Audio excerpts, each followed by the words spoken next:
ನಮಸ್ಕಾರಗಳು. ಶ್ರೀನಿವಾಸ ಇತಿ ಶ್ರೇಷ್ಠದಯಾ ಪಾತ್ರಂ ಗುಣಾನ್ವಿತಃ ಕೌಶಿಕೋऽನन्तರಂಗಾರ್ಯಶ್ಚಿರಂ ವಿಜೇತಾಂ ಭುವಿ ಯಸ್ತಾತ್ಮೀಯಫಲಂ ವರಪ್ರದಗುರೋ ವೈರಾಗ್ಯಭಾಗ್ಯೋ ರಥೋ ವೇದಾಂತಾಮೃತಸಾರವಂತಮನಘ ಶ್ರೀನಿವಾಸಾದ್ಗುರೋः ಶ್ರೀಶೈಲಾನ್ವಯಕೌಸ್ತುಭಸ್ಸಿದನಯಂ ಶ್ರೇಯೋನಿಧೇ ಶ್ರೀನಿಧೇಃ ವಂದೇ ಸಾಧುಕಟಾಕ್ಷಕೇಳನಿಲಯಂ ಶ್ರೀಕೃಷ್ಣಸದ್ದೇಶಿಕಂ ಶ್ರೀವಾಸರಂಗಪರಕಾಲमुनित्रयाप्तलक्ष्मात्मरक्षणैति त्वयुगागमान्तम् आचार्यभक्तिपरिपूतमर्घशीलं गोपालदेशिकमुनिं गुरुमाश्रयामः। नारायणाख्येतिराजपदाब्जभृङ्गश्रीवासयोगिगुरुणार्पितभारमीशे भक्त्यादिपूर्णवरदारिकृपात्तचिह्नं श्रीश्रीनिवासमुनिवर्यमहं प्रपद्ये। श्रीनारायणयोगीन्द्रवरदारिकृपाश्रयं रङ्गेशपादविनतं श्रीनिवासमुनिं भजे। श्रीमान् वेङ्कटनाथार्य कवितार्किककेसरी वेदान्ताचार्यवर्यो मे सन्निधत्तां सदा हृदि यो नित्यमच्युतपदां जैग्मोहतस्तरिचराणि दिनाय मेने अस्मद्गुरोर्भगवतोऽस्य देकसिन्धो रामानुजस्य चरणं प्रपद्ये। विगाहे आमनं तीर्थं साधुवृन्दावने स्थितं निरस्तजिह्मगस्पर्शेत कृष्णकृतातरः नाथेन मुनिनाथेन भवेयं नाथवानहं यस्य नैगमिकं तत्त्वं मस्तामर्गतां गतं यस्य सारस्वरस्रोतो कुलामोदभासितं क्षितीनां श्रमायालं शठारिं तमुपास्महे।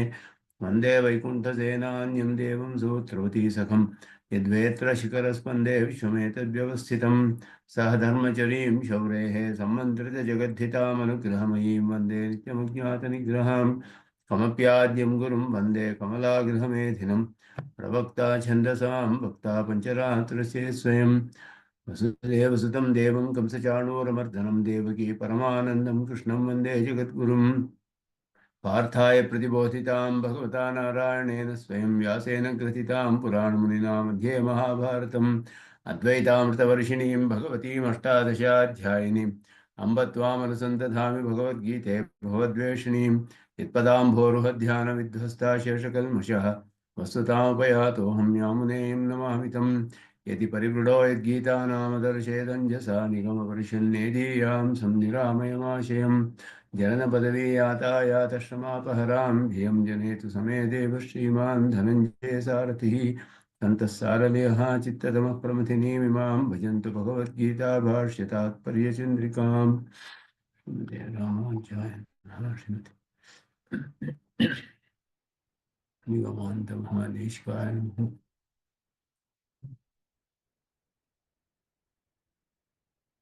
ಎರಡನೇ ಅಧ್ಯಾಯದ ಕಡೆಯ ಶ್ಲೋಕದ ಸ್ವಲ್ಪ ಭಾಗ ಅದರ ವ್ಯಾಖ್ಯಾನವನ್ನು ನೋಡ್ತಾ ಇದ್ವಿ.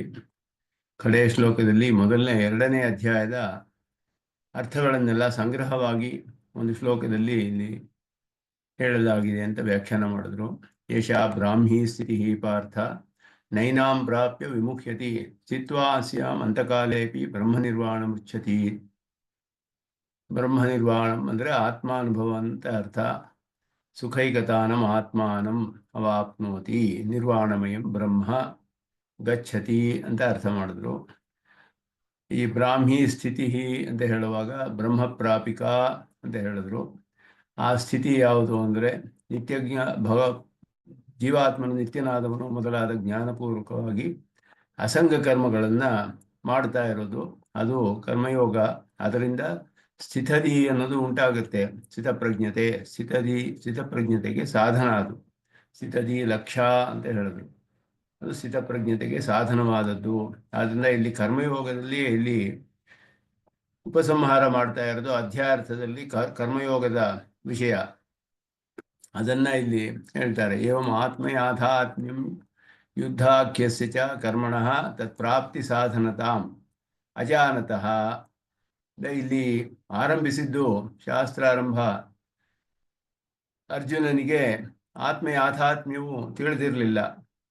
ಮತ್ತೆ ಅದರಿಂದಲೇ ಅವನಿಗೆ ಮೋಹ ಉಂಟಾಯಿತು ಬಂಧುಗಳ ವಿಷಯದಲ್ಲಿ.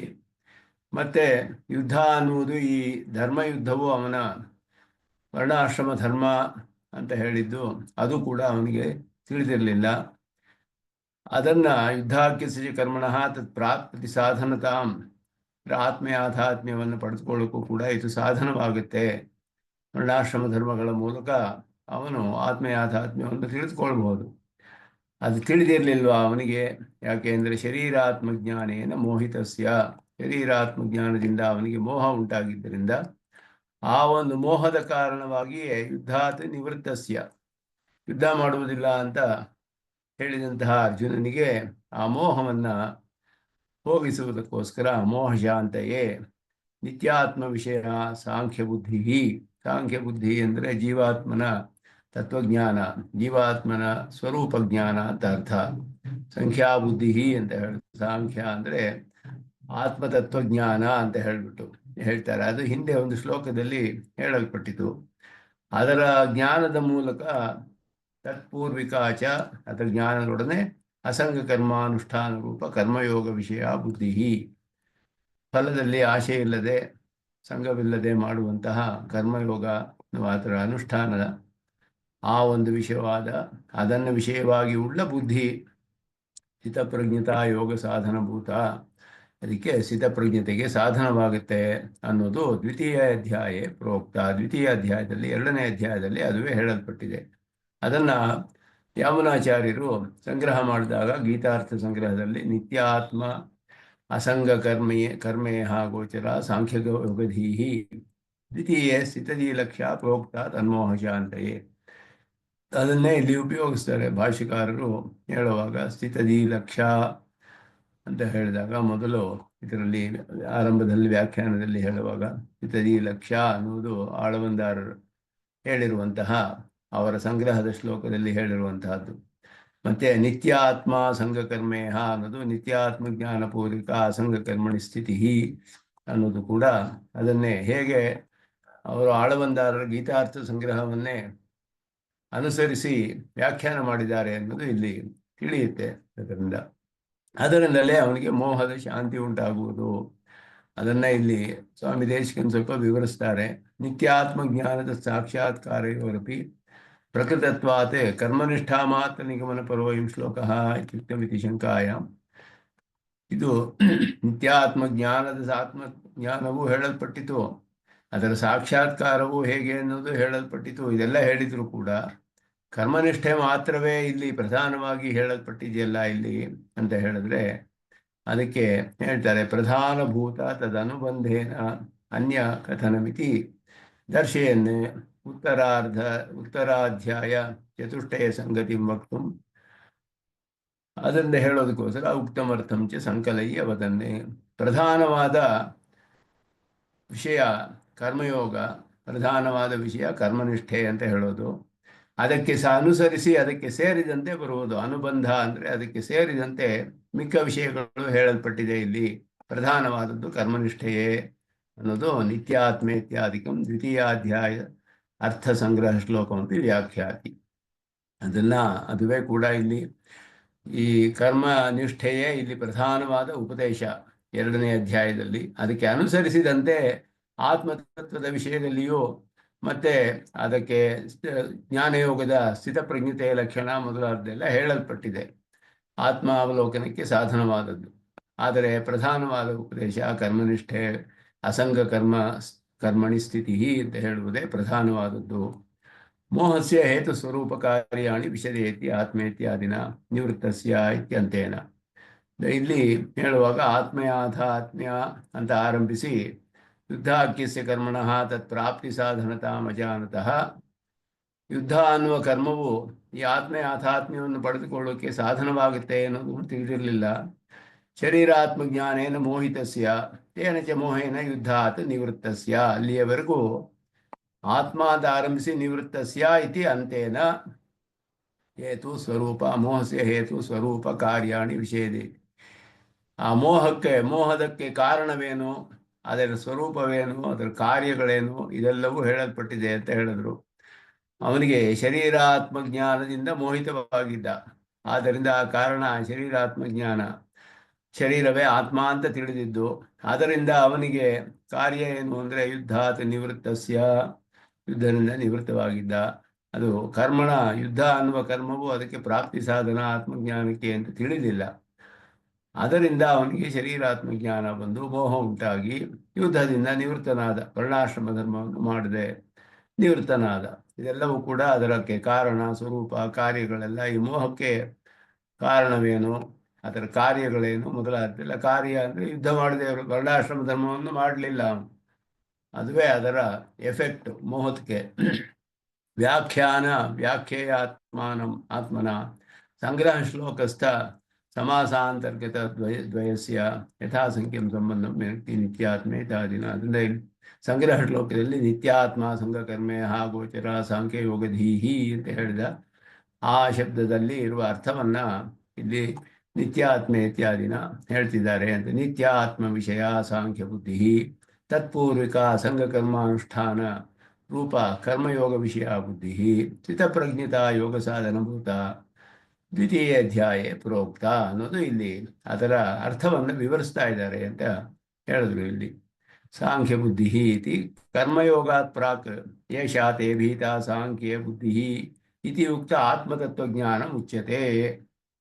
ಸಾಂಖ್ಯ ಬುದ್ಧಿ ಅಂತ ಹೇಳಿದ್ರೆ ಕರ್ಮಯೋಗಕ್ಕೆ ಹೇಳುವುದಕ್ಕೆ ಮೊದಲೇ ಹೇಳಲ್ಪಟ್ಟ ವಿಷಯ ಇದು. 39ನೇ ಶ್ಲೋಕದಲ್ಲಿ ಇಲ್ಲಿ ಹೇಳಲ್ಪಟ್ಟಿದ್ದು ಯೇಷಾ ತೇ ವಿಹಿತ ಸಾಂಖ್ಯ ಬುದ್ಧಿ ಅಂತ ಹೇಳಿದಾಗ ಆತ್ಮತತ್ವಜ್ಞಾನವು ಹೇಳಲ್ಪಟ್ಟಿದೆ ಸಾಂಖ್ಯ ಬುದ್ಧಿ ಅನ್ನೋ ಶಬ್ದದಿಂದ. ಅಲ್ಲಿಯ ವ್ಯಾಖ್ಯಾನವನ್ನು ಹಾಗೆಯೇ ಸ್ಪಷ್ಟವಾಗಿ ಹೇಳಿದ್ದಾರೆ. ಅದರಲ್ಲಿ ಸಂಖ್ಯಾ ಅಂದರೆ ಬುದ್ಧಿ ಅಂತ ಹೇಳಿಬಿಟ್ಟು ಅದರಿಂದ ಆತ್ಮತತ್ವಜ್ಞಾನ ಅಲ್ಲಿ ಹೇಳಲ್ಪಟ್ಟಿದೆ. ತದ್ವ್ಯಕ್ತ್ಯರ್ಥಂ ಹಿ ನಿತ್ಯಾತ್ಮ ವಿಷಯ ಇತ್ಯುಕ್ತಂ. ಅದನ್ನು ಸ್ಪಷ್ಟವಾಗಿ ತಿಳಿಸುವುದಕ್ಕೋಸ್ಕರ ಇಲ್ಲಿ ನಿತ್ಯಾತ್ಮ ವಿಷಯ ಸಾಂಖ್ಯ ಬುದ್ಧಿ ಅಂತ ಹೇಳಿದ್ರು. 39ನೆಯ ಶ್ಲೋಕ ನೋಡಿದ್ರೆ ನಮಗೆ ಸಾಂಖ್ಯ ಯೇಷಾ ತೇ ವಿಹಿತ ಸಾಂಖ್ಯೇ ಬುದ್ಧಿ ಅಂತ ಹೇಳಿದಾಗ ಅದನ್ನು ನೋಡಿದ್ರೆ ತಿಳಿಯುತ್ತೆ ನಮಗೆ ಸ್ಪಷ್ಟವಾಗಿ ಅಲ್ಲಿ ಹೇಳಿರೋದು ಏನು ಅಂತ ಹೇಳಿದ್ರೆ,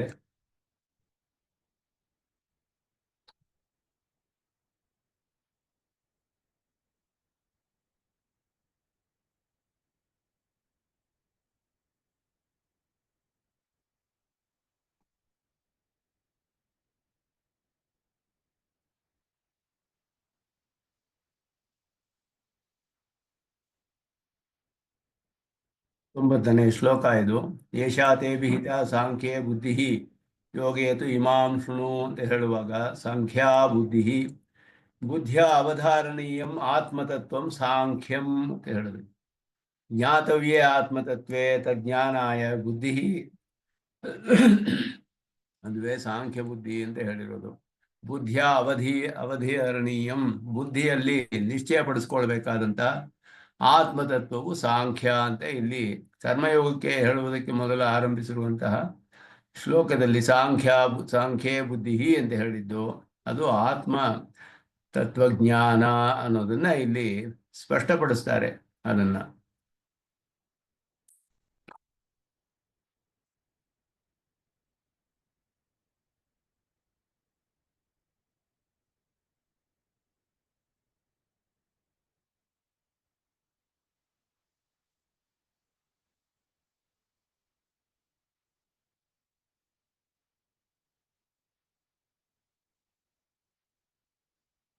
ಅದನ್ನ ಸ್ಪಷ್ಟಪಡಿಸೋದಕ್ಕೋಸ್ಕರ ಅಲ್ಲಿ ಹೇಳಿದೆ ಅದನ್ನ ಶ್ಲೋಕವನ್ನ.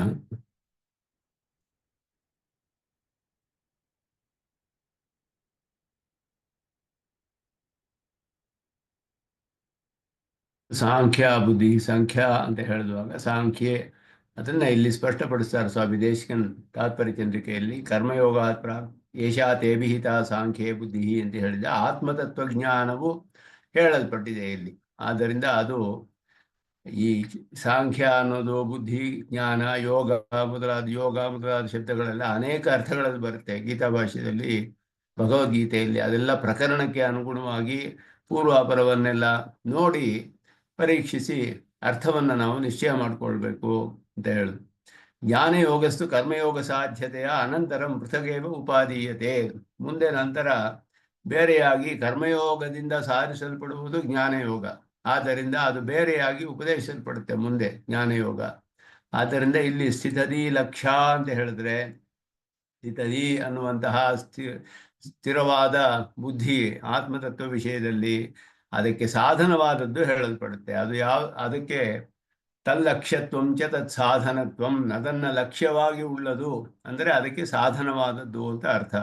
ಅದನ್ನ ಪಡೆದುಕೊಳ್ಳೋಕೆ ಉಪಾಯ ಇದು. ಅದು ಇಲ್ಲಿ ಸ್ಥಿತದಿ ಲಕ್ಷ್ಯ ಅಂತ ಹೇಳಲ್ಪಟ್ಟಿರೋದು. ಅದು ಕರ್ಮಯೋಗವೇ. ಸ್ಥಿತಪ್ರಜ್ಞತಾ ಯೋಗೆ ಇತ್ಯತ್ರ ಯೋಗ ಇತ್ಯತ್ರ ಸ್ಥಿತಪ್ರಜ್ಞತಾ ಶಬ್ದಃ ಯೋಗಶಬ್ದೇನ ಸಹ ವಿಶೇಷಣವಿಶಿಷ್ಟಭಾವೇನ ದ್ವಂದ್ವೇನ ಮಾತ್ರ ಸಮಸ್ಯತೆ. ಯೋಗಾಖ್ಯಂ ಫಲಮಿತ್ಯಪಿ ಪೂರ್ವಂ ಪೃಥಗುಕ್ತೆ. ಸ್ಥಿತಪ್ರಜ್ಞತಾ ಯೋಗ ಅಂತ ಹೇಳಿದಾಗ ಇಲ್ಲಿ ಸ್ಥಿತಪ್ರಜ್ಞತಾ ಯೋಗ ಸಾಧನಭೂತ ಅಂತ ಹೇಳಿದ್ರು. ಕರ್ಮಯೋಗ ವಿಷಯ ಬುದ್ಧಿ, ಸ್ಥಿತಪ್ರಜ್ಞತಾ ಯೋಗ ಸಾಧನಭೂತ.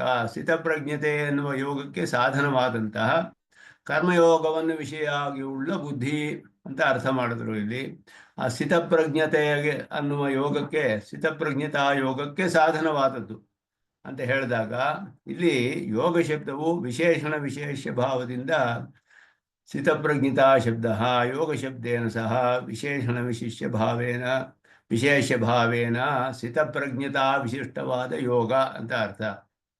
ಸ್ಥಿತಪ್ರಜ್ಞತಾ ವಿಶಿಷ್ಟವಾದ ಯೋಗ ಆ ರೀತಿ ಅರ್ಥ ಮಾಡ್ಕೊಳ್ಬೇಕು ಅಂತ ಹೇಳಿದ್ರು. ಜ್ಞಾನಯೋಗ ಅನ್ನೋದು ಅರ್ಥ. ಅಲ್ಲಿ ಜ್ಞಾನಯೋಗಕ್ಕೆ ಸಾಧನವಾಗುತ್ತೆ ಅಂತ ಅರ್ಥ. ಅದು ಯೋಗಾಖ್ಯಂ ಫಲಂ ಇತ್ಯಪಿ ಪೂರ್ವಂ. ಅದರಿಂದ ಯೋಗ ಅನ್ನೋದೇ ಫಲ, ಆತ್ಮಾವಲೋಕನ ಅಂತ ಹೇಳಿದ್ರು ಯೋಗ ಶಬ್ದಕ್ಕೆ. ಅಲ್ಲಿ ಸಾಂಪ್ರದಾಯಿಕತ್ವಾಯ ತದುಕ್ತಂ ಇತಿ. ಅದನ್ನ ತದುಕ್ತಂ ಅಂತ ಹೇಳಿ ಯಮುನಾಚಾರ್ಯರ ಗೀತಾರ್ಥ ಸಂಗ್ರಹ ಶ್ಲೋಕ ಹೇಳುವುದು ಇದು ಸಾಂಪ್ರದಾಯಿಕವಾದದ್ದು, ಪೂರ್ವಾಚಾರ್ಯರಿಂದ ಬಂದಿರುವಂತಹದ್ದು. ಭಾಷಿಕಾರರು ಹೇಳ್ತಾರೆ, ನಾನು ಸ್ವತಂತ್ರವಾಗಿ ಹೇಳ್ತಾ ಇಲ್ಲ ಈ ಅರ್ಥವನ್ನ, ಇದು ಸಾಂಪ್ರದಾಯಿಕವಾಗಿ ಬಂದಿರೋದು. ಪೂರ್ವಾಚಾರ್ಯರು ಆಗಲೇ ನಮಗೆ ಹೇಳಿರುವಂತಹ ವಿಷಯವನ್ನ ನಾನು ಇಲ್ಲಿ ಅದನ್ನೇ ಸ್ಪಷ್ಟಪಡಿಸ್ತಾ ಇದ್ದೀನಿ ಅಂತ ಭಾಷಿಕಾರರು ಅವರ ಗೀತಾರ್ಥ ಸಂಗ್ರಹ ಶ್ಲೋಕವನ್ನೇ ಹೇಳ್ತಾರೆ. ಅದು ಸಾಂಪ್ರದಾಯಿಕವಾದದ್ದು, ಸಂಪ್ರದಾಯದಲ್ಲಿ ಬಂದಿರುವಂತಹದ್ದು ಅಂತ ಹೇಳಿ. ಈ 2ನೇ ಅಧ್ಯಾಯದ ಅರ್ಥವೇನು ಅಂತ ಹೇಳಿದ್ರೆ, ಪ್ರಧಾನವಾಗಿ ಅಸಂಗ ಕರ್ಮಾನುಷ್ಠಾನದ ಮೂಲಕ ಅದು ಕರ್ಮಯೋಗವನ್ನು ಮಾಡಿದ್ರೆ ಅದರಿಂದ ಜ್ಞಾನಯೋಗ ಲಭಿಸಿ ಅದರಿಂದ ಆತ್ಮಾವಲೋಕನ ಸಿಗುತ್ತೆ. ಅಸಂಗ ಕರ್ಮಾನುಷ್ಠಾನ, ಅದರ ಮೂಲಕ ಮಾಡುವ ಕರ್ಮಯೋಗ, ಅದು ಇಲ್ಲಿ ಪ್ರಧಾನವಾದ ವಿಷಯ. ಅದರಿಂದ ಉಂಟಾಗುವ ಜ್ಞಾನಯೋಗವು ಮುಂದೆ ಬೇರೆಯಾಗಿ ಹೇಳಲ್ಪಡುತ್ತೆ ಅನ್ನೋದನ್ನ ಇಲ್ಲಿ ಸ್ಪಷ್ಟಪಡಿಸ್ತಾರೆ. ಅದು 2ನೇ ಅಧ್ಯಾಯ ಅಲ್ಲಿಗೆ ಮುಗಿಯುತ್ತೆ. ಗೀತಾಭಾಷ್ಯ ಟೀಕಾಯಾಮ್ ತಾತ್ಪರ್ಯ ಚಂದ್ರಿಕಾಯಾಮ್ ದ್ವಿತೀಯೋಧ್ಯಾಯ. 3ನೇ ಅಧ್ಯಾಯ, ಅದಕ್ಕೆ ದೊಡ್ಡ ಪ್ರವೇಶವನ್ನು ಭಾಷ್ಯಕಾರರು ಈ 3ನೇ ಅಧ್ಯಾಯ ಬಹಳ ಪ್ರಧಾನವಾದದ್ದು.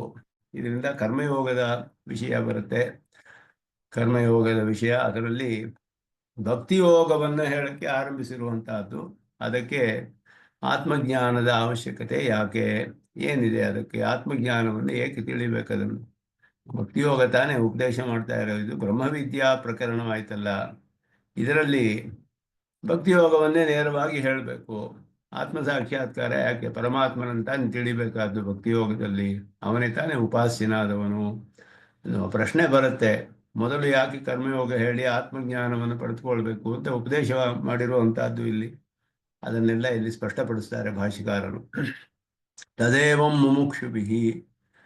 ಮುಮುಕ್ಷುಭಿಃ, ಇದು ಮೋಕ್ಷ ಪ್ರಕರಣವೇ ಸ್ಪಷ್ಟಪಡಿಸ್ತಾರೆ ಇಲ್ಲಿ. ಮುಮುಕ್ಷುಗಳಿಗೆ ಉಪದಿಷ್ಟವಾದದ್ದು ಪ್ರಾಪ್ಯತೆಯ, ಪಡೆದುಕೊಳ್ಳಬೇಕು ಅಂತ ಹೇಳಲ್ಪಟ್ಟಿರುವಂತಹದ್ದು. ವೇದಾಂತೋದಿತ, ಇದು ಮೊದಲು ಬಹಳ ಪ್ರಧಾನವಾದ ಪ್ರಮಾಣ ಯಾವುದು ಅಂತ ಹೇಳಿದ್ರೆ ವೇದಾಂತಗಳೇ. ವೇದವೇ, ಶಾಸ್ತ್ರವೇ ಪರಮ ಪ್ರಮಾಣ. ಆದ್ದರಿಂದ ಶಾಸ್ತ್ರ ಯೋನಿತ್ವಾತ್ ಅಂತ ಸೂತ್ರದಲ್ಲಿ 3ನೇದಲ್ಲಿ ಪರಬ್ರಹ್ಮನ ತಿಳಿಬೇಕಾದ್ರೆ ಶಾಸ್ತ್ರವೇ, ಯಾವ ಬೇರೆ ಪ್ರತ್ಯಕ್ಷ ಅನುಮಾನಗಳಿಂದ ತಿಳಿಯಕ್ಕೆ ಸಾಧ್ಯವಿಲ್ಲ. ಆದ್ದರಿಂದ ವೇದಾಂತೋದಿತವಾದದ್ದು ಇದು. ನಿರಸ್ತ ನಿಖಿಲ ಅವಿದ್ಯಾದಿ ದೋಷಗಂಧ, ವೇದಾಂತದಲ್ಲಿ ಹೇಳಲ್ಪಟ್ಟ ಪ್ರಾಪ್ಯವಾದದ್ದು ಯಾವುದು, ಮುಮುಕ್ಷುಗಳಿಗೆ ಪ್ರಾಪ್ಯ ಅಂತ ಹೇಳಲ್ಪಟ್ಟಿರುವಂತಹ ವೇದಾಂತಗಳಲ್ಲಿ ತಿಳಿದು ಬರುವಂತಹ ವಿಷಯ ಯಾವುದು ಅಂದರೆ ನಿರಸ್ತ ನಿಖಿಲ ವಿದ್ಯಾದಿ ದೋಷಗಂಧ. ಯಾವ ಒಂದು ದೋಷವೂ ದೂರದಿಂದಲೇ ತಳ್ಳಿ ಹಾದರ ಗಂಧವೇ ಇಲ್ಲದಿರುವಂತಹದ್ದು. ಅಂತಹ ಅಖಿಲೇಯ ಪ್ರತ್ಯನೀಕವಾದ ಅನವಧಿಕ ಅಸಂಖ್ಯೇಯ ಕಲ್ಯಾಣ ಗುಣಗಳಿಗೆ ಮಾತ್ರವೇ ಆಶ್ರಯವಾದದ್ದು. ಅದು ಉಭಯಲಿಂಗ ವಿಶಿಷ್ಟವಾದ ಪರಬ್ರಹ್ಮ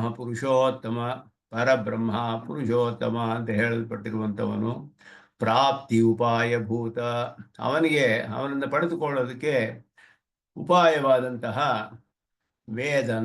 ಉಪಾಸನ ಧ್ಯಾನಾದಿ ಶಬ್ದವಾಚ್ಯಾಂ.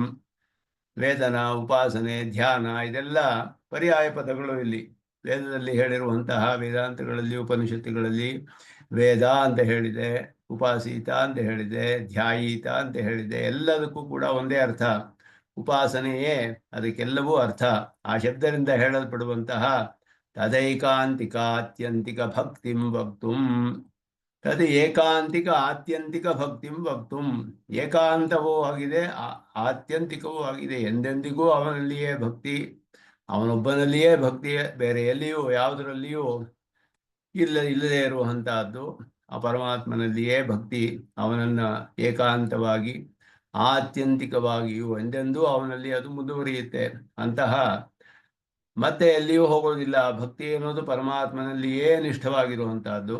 ಅದನ್ನು ತಿಳಿಸುವುದಕ್ಕೋಸ್ಕರ ತದಂಗಭೂತಂ, ಇಲ್ಲಿ ಇದಕ್ಕೆ ಸಂಗತಿಯನ್ನೇ ಹೇಳ್ತಾರೆ ಈ ಅಧ್ಯಾಯಕ್ಕೆ.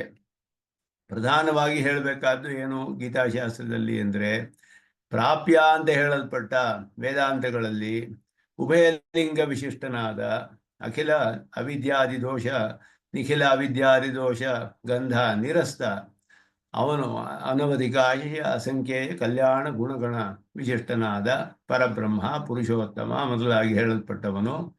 ಅವನ ಪ್ರಾಪ್ತಿಗೆ ಉಪಾಯವಾದಂತಹ ವೇದನ, ಉಪಾಸನ, ಧ್ಯಾನ ಮೊದಲಾಗಳಿಂದ ಹೇಳಲ್ಪಟ್ಟ ಅವನಲ್ಲಿಯೇ ಏಕಾಂತವಾಗಿಯೂ ಆತ್ಯಂತಿಕವಾಗಿಯೂ ಇರುವ ಭಕ್ತಿ, ಅದುವೇ ಉಪಾಯ ಅವನನ್ನು ಪಡೆದುಕೊಳ್ಳೋದಕ್ಕೆ. ಇದು ಪ್ರಧಾನವಾದ ಉಪದೇಶ. ಈ ಉಪದೇಶವನ್ನು ಮಾಡುವುದಕ್ಕೋಸ್ಕರ ಅದಕ್ಕೆ ಮೊದಲು ಅದಕ್ಕೆ ಅಂಗವನ್ನು ಇಲ್ಲಿ ಹೇಳಲ್ಪಡುತ್ತೆ. ಅದಕ್ಕೆ ಅಂಗಭೂತಂ, ಅದಕ್ಕೆ ಉಪಕಾರವಾಗೋದು. ಇದು ನೇರವಾಗಿ ಸಾಧನ. ಭಕ್ತಿ ಎನ್ನುವುದು ನೇರ ಸಾಧನ.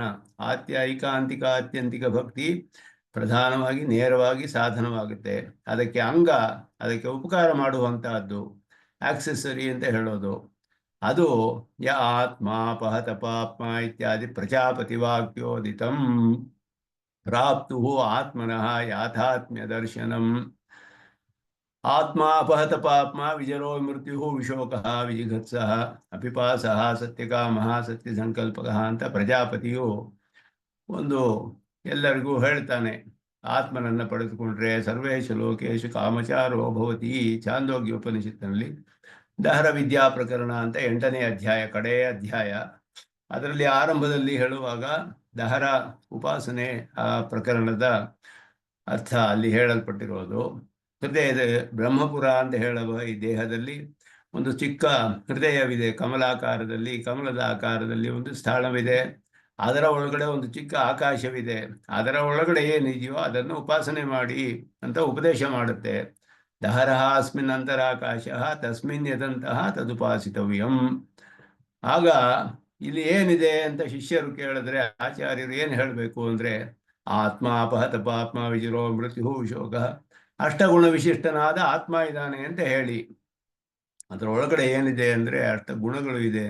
ಅಂದರೆ ಗುಣವಿಶಿಷ್ಟನಾದ ಆತ್ಮ, ಅದು ಪರಮಾತ್ಮನನ್ನು ತಿಳಿಸುತ್ತೆ. ಆರಂಭದಲ್ಲಿ ಹೇಳಿರುವಂತಹದ್ದು ಪರಮಾತ್ಮನಿಗೂ ಅಪಹತ ಪಾಪ್ಮತ್ವಾದಿ ಅಷ್ಟಗುಣಗಳು ದಹರ ವಿದ್ಯಾ ಪ್ರಕರಣ ಆರಂಭದಲ್ಲಿ ಹೇಳಿದೆ.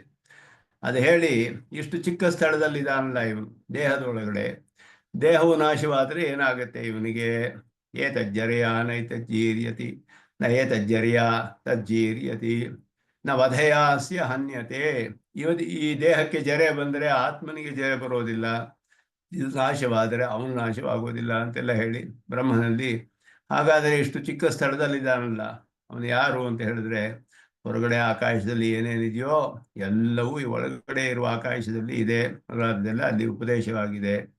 ಯಾವಾನ್ವಾ ಅಯಂ ಆಕಾಶ ತಾವಾನ್ ಅಂತರ್ಹೃದಯ ಆಕಾಶ, ಅದೆಲ್ಲವೂ ತಸ್ಮಿನ್ ಸರ್ವಂ ಸಮಾಹಿತಂ ಅಂತ ಹೇಳಿ ಎಲ್ಲವೂ ಅವನಲ್ಲಿ ಇದೆ ಅಂತ ಹೇಳಿ ಪರಮಾತ್ಮನು ಹೃದಯ ಗುಹೆಗಳಿಗೆ ಇರುವ ಹಾಗೆ ದಹರ ಅಂತ ಹೇಳಿ ಅವನನ್ನು ಉಪಾಸನೆಯನ್ನು ಹೇಳಿದೆ.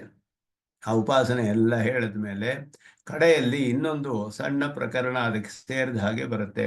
ಆ ಪ್ರಕರಣದಲ್ಲಿ ಪ್ರಜಾಪತಿಯು ಒಂದು ವಾರ್ತೆಯನ್ನು ಹೇಳ್ತಾನೆ ಎಲ್ಲರಿಗೂ, ದೇವತೆಗಳಿಗೆ, ಅಸುರರಿಗೆಲ್ಲ ಗೊತ್ತಾಗುತ್ತೆ. ಎಲ್ಲ ಆತ್ಮ ಇದ್ದಾನೆ, ಅವನು ಅಪಹತ ಪಾಪ್ಮ ವಿಜರೋ ಮೃತ್ಯು ಅಷ್ಟಗುಣ ವಿಶಿಷ್ಟನಾದವನು. ಅವನನ್ನು ತಿಳಿದುಕೊಂಡ್ರೆ ಸರ್ವೇಶು ಲೋಕೇಶು ಕಾಮಚಾರೋ ಭವತಿ. ಯಾವ್ಯಾವ ಲೋಕದಲ್ಲಿ ಎಲ್ಲಿ ಬೇಕಾದರೂ ಓಡಾಡಬಹುದು, ಹೇಗೆ ಬೇಕಾದರೂ ಓಡಾಡ್ಬೋದು. ಅವ್ರಿಗೆಲ್ಲ ವಿಧವಾದ ಸಂಪತ್ತು ಐಶ್ವರ್ಯ ಉಂಟಾಗುತ್ತೆ, ಎಲ್ಲ ವಿಧವಾದ ಭೋಗಗಳು. ಎಲ್ಲವೂ ಹೇಳಲ್ಪಟ್ಟಿತು ಅಲ್ಲಿ. ಅವನಿಗೆ ಪರಮಾತ್ಮನೊಡನೆ ಸಾಮ್ಯ ಉಂಟಾಗುತ್ತೆ ಅನ್ನೋದು ಮುಕ್ತನ ವಿಷಯವನ್ನ ಅಲ್ಲಿ ಹೇಳುವಂತಹದ್ದು ಪ್ರಜಾಪತಿ. ಅವನು ಅದನ್ನ ಉಪದೇಶ ಮಾಡಿದಾಗ ಅಸುರರು ಮತ್ತೆ ದೇವತೆಗಳು ಒಬ್ಬೊಬ್ಬರನ್ನ ಕಳಿಸ್ತಾರೆ, ರೆಪ್ರೆಸೆಂಟೇಟಿವ್ ವಿರೋಚನನ್ನ ಅಸುರರು ಕಳಿಸಿದ್ರು. ನೀನು ಹೋಗಿ ತಿಳಿದುಕೊಂಡು ಬಾ, ಇವನು ತಿಳಿದುಕೊಂಡ್ರೆ ಎಲ್ಲರಿಗೂ ಸರ್ವೇಶು ಲೋಕೇಶು ಕಾಮಚಾರೋ ಬರುತ್ತಲ್ಲ, ಆವಾಗ ನಾವೆಲ್ಲ ಇದನ್ನೆಲ್ಲವನ್ನು ಆಳಬಹುದು. ಅಸುರರು ಅವನು ತಿಳಿದುಕೊಂಬ ಅಂದರು. ದೇವತೆಗಳು ಇಂದ್ರನನ್ನು ಕಳಿಸಿದ್ರು. ಅವರು ಕಳಿಸಿದಾಗ ಅಲ್ಲಿ ಎಲ್ಲವನ್ನು, ಅಲ್ಲಿ ದೇಹ ಆತ್ಮಜ್ಞಾನವನ್ನು, ಜೀವಾತ್ಮನ ಸ್ವರೂಪವನ್ನು ಉಪದೇಶ ಮಾಡ್ತಾನೆ. ಅವನು ಜೀವಾತ್ಮ ಸ್ವರೂಪ ಉಪದೇಶ ಮಾಡುವಾಗ ಒಂದೊಂದು ಅವಸ್ಥೆಯಲ್ಲಿ ಉಪದೇಶ ಮಾಡ್ತಾನೆ. ಅದು ಬ್ರಹ್ಮವಿದ್ಯಾ ಪ್ರಕರಣಕ್ಕೆ ಅಂಗವಾಗಿ ಹೇಳಿರುವಂತಹ ಪ್ರಕರಣ. ಬ್ರಹ್ಮಸೂತ್ರಗಳಲ್ಲಿ ಅನೇಕ ಸೂತ್ರಗಳಲ್ಲಿ ಇದನ್ನೆಲ್ಲ ವಿಚಾರ ಮಾಡ್ತಾರೆ. ವಿಚಾರ ಮಾಡಿ ಒಂದು 3-4 ಅಧಿಕರಣಗಳಲ್ಲಿ ಧಾರವಿದ್ಯೆಯೇ ಅಲ್ಲಿ ಅದರ ವಿಷಯವೇ ಬರುತ್ತೆ. ಅದರಲ್ಲಿ ಪ್ರಜಾಪತಿ ವಾಕ್ಯದಲ್ಲಿ ಹೇಳಿದ ಅಪಹತ ಪಾಪ್ಮತ್ವಾದಿ ವಿಶಿಷ್ಟನಾದವನು, ಆರಂಭದಲ್ಲಿ ಹೇಳಿದ ಅಪಹತ ಪಾಪ್ಮತ್ವಾದಿ ವಿಶಿಷ್ಟವನು ಒಬ್ಬನೇನೋ ಬೇರೆಯೋ, ಇವನು ಜೀವಾತ್ಮನೇ ಅವನು ಜೀವಾತ್ಮನೇ ಇಲ್ಲ ಇಬ್ರು ಪರಮಾತ್ಮರೇ ಯಾರು ಅಂದ್ರೆ, ಆರಂಭದಲ್ಲಿ ಹೇಳಲ್ಪಟ್ಟ ಅಷ್ಟಗುಣ ವಿಶಿಷ್ಟನಾದ ಆತ್ಮ ಪರಮಾತ್ಮ, ಪ್ರಜಾಪತಿ ವಾಕ್ಯದಲ್ಲಿ ಕಡೆಯಲ್ಲಿ ಹೇಳಲ್ಪಟ್ಟವನು ಜೀವಾತ್ಮ. ಯಾಕೆ ಅದು ಹೇಳಬೇಕು ಅಂದ್ರೆ, ಪರಮಾತ್ಮ ಜ್ಞಾನಕ್ಕೆ ಜೀವಾತ್ಮ ಜ್ಞಾನ ಅಂಗವಾಗಿರೋದ್ರಿಂದ ನಮ್ಮನ್ನು ನಾವು ತಿಳಿದ್ರೆ ಆಮೇಲೆ ಪರಮಾತ್ಮನ ತಿಳಿಯಬಹುದು. ನಾವು ಯಾರು ಅಂತ ತಿಳಿದು ನಮಗೂ ಪರಮಾತ್ಮನಿಗೂ ಇರುವ ಸಂಬಂಧವನ್ನು ತಿಳಿದು ಅದಾದ ಮೇಲೆ ಪರಮಾತ್ಮನನ್ನು ತಿಳಿಬೇಕು. ಅದು ಕ್ರಮವಾಗಿ ಹಾಗೆಯೇ ಇದು ನೆಸೆಸರಿ ಕಂಡೀಷನ್ ಅಂತ ಹೇಳೋದು. ಪರಮಾತ್ಮ ಜ್ಞಾನಕ್ಕೆ ಜೀವಾತ್ಮ ಜ್ಞಾನ ನೆಸೆಸರಿ ಕಂಡೀಷನ್, ತಿಳಿಯಲೇಬೇಕು. ಇಲ್ಲದೆ ಹೋದ್ರೆ ಅವನನ್ನು ತಿಳಿಯೋದಕ್ಕಾಗೋದಿಲ್ಲ. ನಾವು ಯಾರು ಅಂತಾನೆ ತಿಳಿದೇ ಹೋದ್ರೆ ಹೇಗೆ ಪರಮಾತ್ಮನನ್ನು ತಿಳಿಯೋದು? ಆದ್ದರಿಂದ ಇದು ಉಪದೇಶ ಮಾಡಿದೆ. ಅದನ್ನ ಯಾಕೆ ಇಲ್ಲಿ ಪ್ರಮಾಣವಾಗಿ ಭಾಷ್ಯಕಾರ ತೆಗಿತಾರೆ? 2 ಕಡೆ ಬರುತ್ತೆ, ಕಠೋಪನಿಷತ್ತು ಮತ್ತೆ ಛಾಂದೋಗ್ಯ ಉಪನಿಷತ್ತಿನಲ್ಲಿ ಇದೇ ರೀತಿ. ಇಲ್ಲಿ ಭಗವದ್ಗೀತೆಯಲ್ಲಿ ಹೇಳಿರುವ ಮೊದಲು 6 ಅಧ್ಯಾಯದಲ್ಲಿ ಜೀವಾತ್ಮನ ಆತ್ಮ ಸ್ವರೂಪವು ಉಪದೇಶವಾಗಿದೆ, ಕರ್ಮಯೋಗ ಜ್ಞಾನಯೋಗಗಳು. ಅದಾದ ಮೇಲೆ ಮುಂದಿನ 6 ಅಧ್ಯಾಯಗಳಲ್ಲಿ ಭಕ್ತಿಯೋಗ ಹೇಳಿದೆ. ಭಕ್ತಿಯೋಗ ನೇರವಾಗಿ ಪರಮಾತ್ಮನ ಪಡೆದುಕೊಳ್ಳೋಕ್ಕೆ ಸಾಧನ. ಇದು ಪರಮಾತ್ಮನ ಬ್ರಹ್ಮವಿದ್ಯಾ ಪ್ರಕರಣ. ನೇರವಾಗಿ ಯಾಕೆ ಭಕ್ತಿಯೋಗ ಹೇಳಬಾರ್ದು ಅಂದ್ರೆ, ಇದು ತಿಳಿದೇ ಹೋದ್ರೆ ಅದು ತಿಳಿಯಕ್ಕಾಗೋದಿಲ್ಲ. ಆದ್ದರಿಂದ ಇಲ್ಲಿ ಜೀವಾತ್ಮ ಸ್ವರೂಪವನ್ನು ಉಪದೇಶ ಮಾಡಿರೋದು ಅದು ಅಂಗವಾಗಿ ಹೇಳಲ್ಪಟ್ಟಿದೆ. ಅದನ್ನು ಸಮರ್ಥನೆ ಮಾಡೋಕ್ಕೋಸ್ಕರ ಇಲ್ಲಿ ಭಾಷ್ಯಕಾರರು ಈ ಪ್ರವೇಶದಲ್ಲಿ ಇಲ್ಲಿ ಹೇಳ್ತಾ ಇದ್ದಾರೆ. ಅದಕ್ಕೆ 2 ಶ್ರುತಿಯಿಂದ ಪ್ರಮಾಣವನ್ನು ತೋರಿಸ್ತಾರೆ. ಗೀತೆ ಇದು ಬಂದಿರೋದು ಮಹಾಭಾರತದಲ್ಲಿ, ಸ್ಮೃತಿಯಲ್ಲಿ. ಸ್ಮೃತಿಗಳೆಲ್ಲ ಶ್ರುತಿಯನ್ನು ವಿಶದೀಕರಣ ಪಡಿಸಿದೆ ಅರ್ಥಗಳನ್ನೆಲ್ಲ. ಆದ್ದರಿಂದ ಉಪಬ್ರಹ್ಮಣಗಳು ಅಂತ ಹೇಳಲ್ಪಡುವುದು. ಇದಕ್ಕೆ ಮೂಲ ಪ್ರಮಾಣವನ್ನು ತೋರಿಸ್ಬೇಕು. ಮೂಲ ಪ್ರಮಾಣ ಶ್ರುತಿಗಳು, ಅದರ ಪ್ರಮಾಣವನ್ನ ಇಲ್ಲಿ ತೋರಿಸ್ತಾ ಇದ್ದಾರೆ. ಜೀವಾತ್ಮ ಜ್ಞಾನ ಪೂರ್ವಕವಾಗಿಯೇ ಪರಮಾತ್ಮ ಜ್ಞಾನ ಪಡೆದುಕೊಳ್ಬೇಕು. ಆದ್ದರಿಂದಲೇ ಇಲ್ಲಿ ಆರಂಭದಲ್ಲಿ ಇದು ಪರಮಾತ್ಮನು ಪಡೆದುಕೊಳ್ಳುವ ಪ್ರಕರಣ ಆದರೂ ಜೀವಾತ್ಮ ಜ್ಞಾನವನ್ನು ಅದಕ್ಕೆ ಅಂಗವಾಗಿರೋದ್ರಿಂದ ಅದನ್ನು ಮೊದಲು ಇಲ್ಲಿ ಉಪದೇಶ ಮಾಡ್ತಿದ್ದಾರೆ ಅನ್ನೋದನ್ನ ಪ್ರಮಾಣಪೂರ್ವಕವಾಗಿ ಇಲ್ಲಿ ಭಾಷ್ಯಕಾರರು ತಿಳಿಸ್ತಾ ಇದ್ದಾರೆ.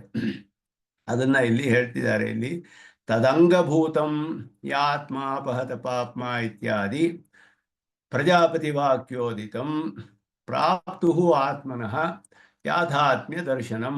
ಯಥಾತ್ಮ ಜ್ಞಾನ ಹೇಗಿದಾನೋ ಹಾಗೆ ಅವನನ್ನು ಸಾಕ್ಷಾತ್ಕಾರ ಮಾಡಿಕೊಳ್ಳೋದು. ತನ್ನಿತ್ಯತಾ ಜ್ಞಾನಪೂರ್ವಕ ಅದು ದರ್ಶನ ಆಗಬೇಕಾದ್ರೆ ಅವನು ನಿತ್ಯನಾದವನು, ಅವನು ಪರಮಾತ್ಮನಿಗೆ ಶೇಷಭೂತನಾದವನು, ಅಣುಸ್ವರೂಪನಾದವನು, ಸ್ವರೂಪದಲ್ಲಿ ಪರಿಶುದ್ಧನಾದವನು, ಜ್ಞಾನ ಸ್ವರೂಪನಾದವನು, ಇದೆಲ್ಲವನ್ನು ತಿಳಿದುಕೊಳ್ಬೇಕು. ಈ ಜ್ಞಾನವೆಲ್ಲ ಇರಬೇಕು ಅವನಿಗೆ. ಸ್ವರೂಪ ಜ್ಞಾನ, ಆತ್ಮಸ್ವರೂಪ ಜ್ಞಾನ ಪೂರ್ವಕವಾಗಿ ಅಸಂಗ ಕರ್ಮ ನಿಷ್ಪಾದ್ಯ, ಅಸಂಗ ಕರ್ಮಾನುಷ್ಠಾನದಿಂದ ಪಡೆಯಲ್ಪಡುವಂತಹ ಜ್ಞಾನಯೋಗ ಸಾಧ್ಯ ಮುಕ್ತಂ, ಜ್ಞಾನಯೋಗದಿಂದ ಪಡೆದುಕೊಳ್ಳಬಹುದು. ಜ್ಞಾನಯೋಗಕ್ಕೆ ಸಾಧ್ಯವಾದದ್ದು ಪ್ರತ್ಯಗಾತ್ಮನ ಯಾಥಾತ್ಮ್ಯ ದರ್ಶನ ಯಾವುದರಿಂದ ಸಾಧ್ಯವಾಗುತ್ತೆ? ಪ್ರತ್ಯಗಾತ್ಮನಃ ಯಾಥಾತ್ಮ್ಯ ದರ್ಶನಂ ಜ್ಞಾನಯೋಗ ಸಾಧ್ಯಂ. ಜ್ಞಾನಯೋಗದಿಂದ ಸಾಧಿಸ್ಬೋದು. ಆ ಜ್ಞಾನಯೋಗ ಯಾವುದರಿಂದ ಸಾಧಿಸ್ಬೋದು? ಅಸಂಗ ಕರ್ಮ ನಿಷ್ಪಾದ್ಯವಾದದ್ದು, ಅಸಂಗ ಕರ್ಮಾನುಷ್ಠಾನದಿಂದ ಪಡೆದುಕೊಳ್ಬೇಕು. ಅಸಂಗ ಕರ್ಮ ಮಾಡೋಕ್ಕೆ ಮೊದಲು ಏನು ಬೇಕಾಗಿದೆ ಅಂದರೆ ನಿತ್ಯತಾ ಜ್ಞಾನಪೂರ್ವಕ ಜೀವಾತ್ಮನ ನಿತ್ಯ ಮೊದಲಾದ ಸ್ವರೂಪ ಜ್ಞಾನವನ್ನು ಪಡೆದುಕೊಳ್ಬೇಕು. ಅದರ ಮೂಲಕ ಅಸಂಗ ಕರ್ಮಾನುಷ್ಠಾನ ಮಾಡಿ ಜ್ಞಾನಯೋಗ ಪಡೆದು ಪರಮಾತ್ಮನಲ್ಲಿ ಜೈವಾತ್ಮನ ಆತ್ಮದರ್ಶನವಾಗುತ್ತೆ. ಇದು ಅಂಗ. ಇದಾದ ಮೇಲೆ ಐಕಾಂತಿಕ ಆತ್ಯಂತಿಕ ಭಕ್ತಿಯನ್ನು ಪಡೆದು ಅವನು ಪರಮಾತ್ಮನನ್ನು ಪಡೆದುಕೊಳ್ಬೋದು. ಅದನ್ನ ಇಲ್ಲಿ ಹೇಳ್ತಿದ್ದಾರೆ. ಪ್ರಜಾಪತಿ ವಾಕ್ಯದ ವಿಷಯ ಸ್ವಲ್ಪ ಹೇಳ್ತಾರೆ ಇಲ್ಲಿ ದಹರ ವಿದ್ಯಾ ಪ್ರಕರಣದ್ದು. ಪ್ರಜಾಪತಿ ವಾಕ್ಯೇ ಹಿ ಅಲ್ಲಿ ಏನು ಹೇಗೆ ಉಪದೇಶ ಮಾಡ್ದ ಅಂದರೆ, ದಹರವಾಕ್ಯೋದಿತ ಪರವಿದ್ಯಾಶೇಷತೆಯ. ದಹರವಾಕ್ಯ ಆರಂಭದಲ್ಲಿ ಬರುವಂತಹದ್ದು. ದಹರಃ ಅಸ್ಮಿನ್ ಅಂತರಾಕಾಶ ಅಸ್ಮಿನ್ ಬ್ರಹ್ಮಪುರೇ ದಹರಂ ಪುಂಡರೀಕಂ ವೇಶ್ಮ ದಹರಃ ಅಸ್ಮಿನ್ ಅಂತರಾಕಾಶ ತಸ್ಮಿನ್ ಯದಂತಹ ತದನ್ವೇಷ್ಟವ್ಯಂ ತದ್ಭಾವ ವಿಜ್ಞಾಸಿತವ್ಯಂ. ಇದು ದಹರವಾಕ್ಯ ಅಂತ ಹೇಳಲ್ಪಡುವಂತಹದ್ದು. ದಹರ ಅಂತ ಶಬ್ದದಿಂದ ಹೇಳಲ್ಪಡುವ ಪರಮಾತ್ಮನ ಉಪಾಸನೆ ಅನ್ನೋದು ಹೇಳಲ್ಪಟ್ಟಿದೆ. ಅದು ಪರವಿದ್ಯೆ. ಅದು ದಹರವಾಕ್ಯೋದಿತ ಪರವಿದ್ಯೆ. ಪರವಿದ್ಯಾ ಅಂದರೆ ಬ್ರಹ್ಮವಿದ್ಯೆ. ಅದಕ್ಕೆ ಶೇಷತೆಯ, ಅದಕ್ಕೆ ಅಂಗವಾಗಿ ಅಂತ ಅರ್ಥ. ಪ್ರಾಪ್ತು ಆತ್ಮಸ್ವರೂಪ ದರ್ಶನಂ. ಪ್ರಾಪ್ತ ಆದ ಜೀವಾತ್ಮನ ಆತ್ಮಸ್ವರೂಪ ದರ್ಶನ. ಆತ್ಮಸ್ವರೂಪವನ್ನು ತಿಳಿದುಕೊಳ್ಬೇಕು ಅವನು. ಅದನ್ನ ಯಹ ತಮಾತ್ಮಾನಂ ಅನುವಿದ್ಯ ವಿಜಾನಾತಿ ಇತ್ಯುಕ್ತ. ಆತ್ಮಾನಂ ಅನುವಿದ್ಯ ವಿಜಾನಾತಿ. ಆತ್ಮಸ್ವರೂಪ ತಿಳಿದುಕೊಂಡು ಪರಮಾತ್ಮನನ್ನು ತಿಳಿದುಕೊಳ್ಬೇಕು. ಅದು ಅಲ್ಲಿ ಹೇಳಲ್ಪಟ್ಟಿದೆ ಛಾಂದೋಗ್ಯದಲ್ಲಿ. ಅದು ಹೇಳಿ ಜಾಗರಿತ ಸ್ವಪ್ನ ಸುಷುಪ್ತಿ ಅತೀತಂ ಪ್ರತ್ಯಗಾತ್ಮಸ್ವರೂಪ ಶರೀರಂ ಪ್ರತಿಪಾದ್ಯ. ಅದರ ಸಂಗ್ರಹವಾದ ಅರ್ಥವನ್ನು ಹೇಳ್ತಾರೆ ಇಲ್ಲಿ. ದಹರ ವಿದ್ಯಾ ಪ್ರಕರಣದಲ್ಲಿ ಕಡೆಯಲ್ಲಿ ಬರುವ ಪ್ರಜಾಪತಿ ವಾಕ್ಯ ಆದಮೇಲೆ ಅದು ಹೇಗೆ ಬರುತ್ತೆ ಅಲ್ಲಿ ಆ ಪ್ರಕರಣ, ಅದರ ಅರ್ಥವನ್ನ, ಜಾಗರಿತ ವಿಷಯವನ್ನ ಮೊದಲು ಹೇಳಿದ್ರು. ಎಚ್ಚೆತ್ತರವಾಗಿರುವಾಗ ಅವನು ಜಾಗರಿತ ದಶೆಯಲ್ಲಿ ಮೊದಲು ಇಂದ್ರನು ವಿರೋಚನನು ಬಂದಾಗ ಪ್ರಜಾಪತಿ ಹೇಳ್ದ, ಬಂದು ಏನು ಮಾತೇ ಆಡಿಸ್ಲಿಲ್ಲ ಅವ್ರನ್ನ. 33 ವರ್ಷ ಇಲ್ಲಿ ಇರಿ ಬ್ರಹ್ಮಚರ್ಯ ಮಾಡಿಕೊಂಡು ಅಂತ ಹೇಳ್ಬಿಟ್ಟು ಸುಮ್ಮನಾಗ್ಬಿಟ್ರು. 33 ವರ್ಷ ಆದ್ಮೇಲೆ ಏನು ಬಂದ್ರಲ್ಲ, ಏನು ಕೇಳಬೇಕು ಹೇಳಿದ್ರೆ, ಆತ್ಮಸ್ವರೂಪ ಏನೋ ಹೇಳಿದ್ರಲ್ಲ ನೀವು, ಅದು ತಿಳಿಸ್ಕೊಂಡ್ರಲ್ಲ, ಸರ್ವೇಶು ಲೋಕೇಶು ಕಾಮಚಾರೋ ಭೂತಿ ಎಲ್ಲ ಹೇಳಿದ್ರಲ್ಲ, ಅದು ತಿಳಿಬೇಕು ನಾವು. ಸರಿ, ಅವರಿಗೆಲ್ಲ ಆಗಲೇ ದಾಡಿ ಎಲ್ಲ ಬೆಳೆದ್ಬಿಟ್ಟಿತ್ತು ಚೆನ್ನಾಗಿ. ಅಲ್ಲಿ ಬ್ರಹ್ಮಚರ್ಯ ಮಾಡಿ ನೀರಲ್ಲಿ ಹೋಗಿ ನೋಡ್ಕೊಳ್ಳಿ ಅಂದರು. ಆಮೇಲೆ ಅದನ್ನೆಲ್ಲ ತೆಗೆದು ಚೆನ್ನಾಗಿ ಅಲಂಕಾರ ಮಾಡಿಕೊಂಡು ನೋಡಿ ಅಂತ ಹೇಳಿದ್ರು. ನೀರಿನಲ್ಲಿ ನೋಡ್ತಾರವರು. ಒಳ್ಳೆ ಚೆನ್ನಾಗಿ ಹೇಗಿದೆ ಅಂದರು. ಬಹಳ ಚೆನ್ನಾಗಿದೆ ಅಂತ ಹೇಳಿದ್ರು ಅವರು. ಇದೇ ಆತ್ಮ ಅಂತ ಹೇಳಿದ್ರು ಪ್ರಜಾಪತಿ. 33 ವರ್ಷ ಆದ್ಮೇಲೆ ಹೇಳಿದ್ದು ಇಷ್ಟೇನೆ, ಇದುವೇ ಆತ್ಮ. ವಿರೋಚನ ಹೇಳಿದ ಬಹಳ ಚೆನ್ನಾಗಿದೆ ಆತ್ಮಸ್ವರೂಪ ಅಂತ ಹೇಳ್ಕೊಂಡು ತಿರುಗಿ ಹೊರಟೋದ ಅವನು. ಆಮೇಲೆ ಯೋಚನೆಯೇ ಮಾಡಲಿಲ್ಲ. ಅದಕ್ಕೆ ಅಸುರೋಪನಿಷತ್ ಅಂತ ಹೆಸರು. ಛಾಂದೋಗ್ಯ ಉಪನಿಷತ್ ತಿಳಿಸುತ್ತೆ ದೇಹವೇ ಆತ್ಮ ಅಂತ ತಿಳ್ಕೊಂಡ್ಬಿಟ್ರು ಅವರು. ಇಂದ್ರನು ಸ್ವಲ್ಪ ದೂರ ಹೋಗಿ ಮತ್ತೆ ಹೊರಟು ಯೋಚನೆ ಮಾಡ್ದ. ಎಲ್ಲ ಬದಲಾಗೋಯ್ತಲ್ಲ. ಮೊದಲು ಎಲ್ಲ ಮುಖದಲ್ಲೆಲ್ಲ ದಾಡಿ ಎಲ್ಲ ಇತ್ತು, ಇದೆಲ್ಲ ತೆಗೆದು ಎಲ್ಲ ಆದಾಗ ಆತ್ಮಸ್ವರೂಪ ಬದಲಾಗ್ಬಿಡ್ತಲ್ಲ, ಅಪಹತ ಪಾಪ ಮೊದಲು ಅದು ಹೇಗೆ ಸರಿ ಹೋಗುತ್ತೆ. ಮತ್ತೆ ಬಂದ ತಿರುಗಿ. ಪ್ರಜಾಪತಿ ಕೇಳಿದ್ರು, ಯಾಕೆ ಬಂದು ತಿರುಗಿ ಅಂತ. ಇದೇನೋ ಸರಿ ಹೋಗಲಿಲ್ಲ ನನಗೆ, ಇದು ಬದಲಾಗೋಯ್ತಲ್ಲ, ಆತ್ಮ ವಿಕಾರವಾಗುತ್ತೆ, ಹೇಗೆ ಸಾಧ್ಯ. ಇನ್ನು 33 ವರ್ಷ ಇರು ಅಂತ ಹೇಳಿದ್ರು. ಮತ್ತೆ 33 ವರ್ಷ ಬ್ರಹ್ಮಚರ್ಯ ಮಾಡ್ತಾನವನು. ಆಮೇಲೆ ಸುಷುಪ್ತಿಯ ಸ್ವಪ್ನದಲ್ಲಿ ಯಶ ಸ್ವಪ್ನೆ ಮಹೀಯತೆ ಅಂತ ಒಳ್ಳೆ ಸ್ವಪ್ನದಲ್ಲಿ ಮಹಿಮಾನವಾಗಿದ್ದಾನೆ. ಒಳ್ಳೆಯ ಚೆನ್ನಾಗಿ ಸ್ವಪ್ನದಲ್ಲಿ ಎಲ್ಲ ವಿಶದತಮವಾಗಿ ಎಲ್ಲವನ್ನೂ ನೋಡ್ತಾನೆ. ಪ್ರತ್ಯಕ್ಷವಾಗಿ ಎಲ್ಲ ಅವನಿಗೆ ಸ್ಪಷ್ಟವಾಗಿ ತಿಳಿಯುತ್ತಲ್ಲ. ಆ ಸ್ವಪ್ನದಲ್ಲಿ ಯಾರು ಇದಾನೋ, ಯಾರು ನೋಡ್ತಾನೋ ಅವನೇ ಜೀವಾತ್ಮ ಅಂತ ಹೇಳಿದ್ರು. ಸರಿ, ಅದು ಸರಿ ಅಂದ್ಕೊಂಡು ತಿರುಗಿ ಬಂದ. ಮತ್ತೆ ಯೋಚನೆ ಮಾಡ್ದ. ಸ್ವಪ್ನದಲ್ಲಿ ನಮಗೆ ಏನೋ ಭಯಂಕರವಾದ ಸ್ವಪ್ನ ಬಿದ್ದರೆ ಭಯ ಆಗ್ಬಿಡುತ್ತೆ, ಬೆಚ್ಚಿತ್ತು ಹೇಳ್ತೀವಿ ಮೇಲೆ, ಇದೆಲ್ಲ ಆಗುತ್ತಲ್ಲ. ಇದೆಲ್ಲ ಆಗೋದು ಯಾಕೋ ಅದರಲ್ಲಿಯೂ ಆತ್ಮಸ್ವರೂಪ ಸರಿ ಹೋಗಲಿಲ್ಲ, ನನಗೆ ಇದು ಸುಖ ಅಂತ ತಿಳಿಲಿಲ್ಲ ಅಂತ ಹೇಳಿ ಮತ್ತೆ ಬಂದ. ಸುಷುಪ್ತಿಯನ್ನು ಹೇಳಿದ್ರು. ಸುಷುಪ್ತಿಯಲ್ಲಿ ಇದನ್ನಲ್ಲ, ಅವನೇ ಆತ್ಮ. ಓ, ಭಾಳ ಸರಿ ಅನ್ನಿಸ್ತು ಅವನಿಗೆ. ಮತ್ತೆ ಮತ್ತೆ ಬರ್ತಾನೆ. ಏನು ಅಂತ ಕೇಳಿದ್ರೆ ಹೇಳ್ದ ಅವನು, ನ ತತ್ರ ಭೋಗ್ಯಂ ಪಶ್ಯಾಮಿ. ಸುಷುಪ್ತಿಯಲ್ಲಿ ಏನು ಅನುಭವವೇ ಇಲ್ಲ ಅವನಿಗೆ. ಇದು ಹೇಗೆ ಅವನಿಗೆ ಸುಖವಾಗಿರುತ್ತೆ?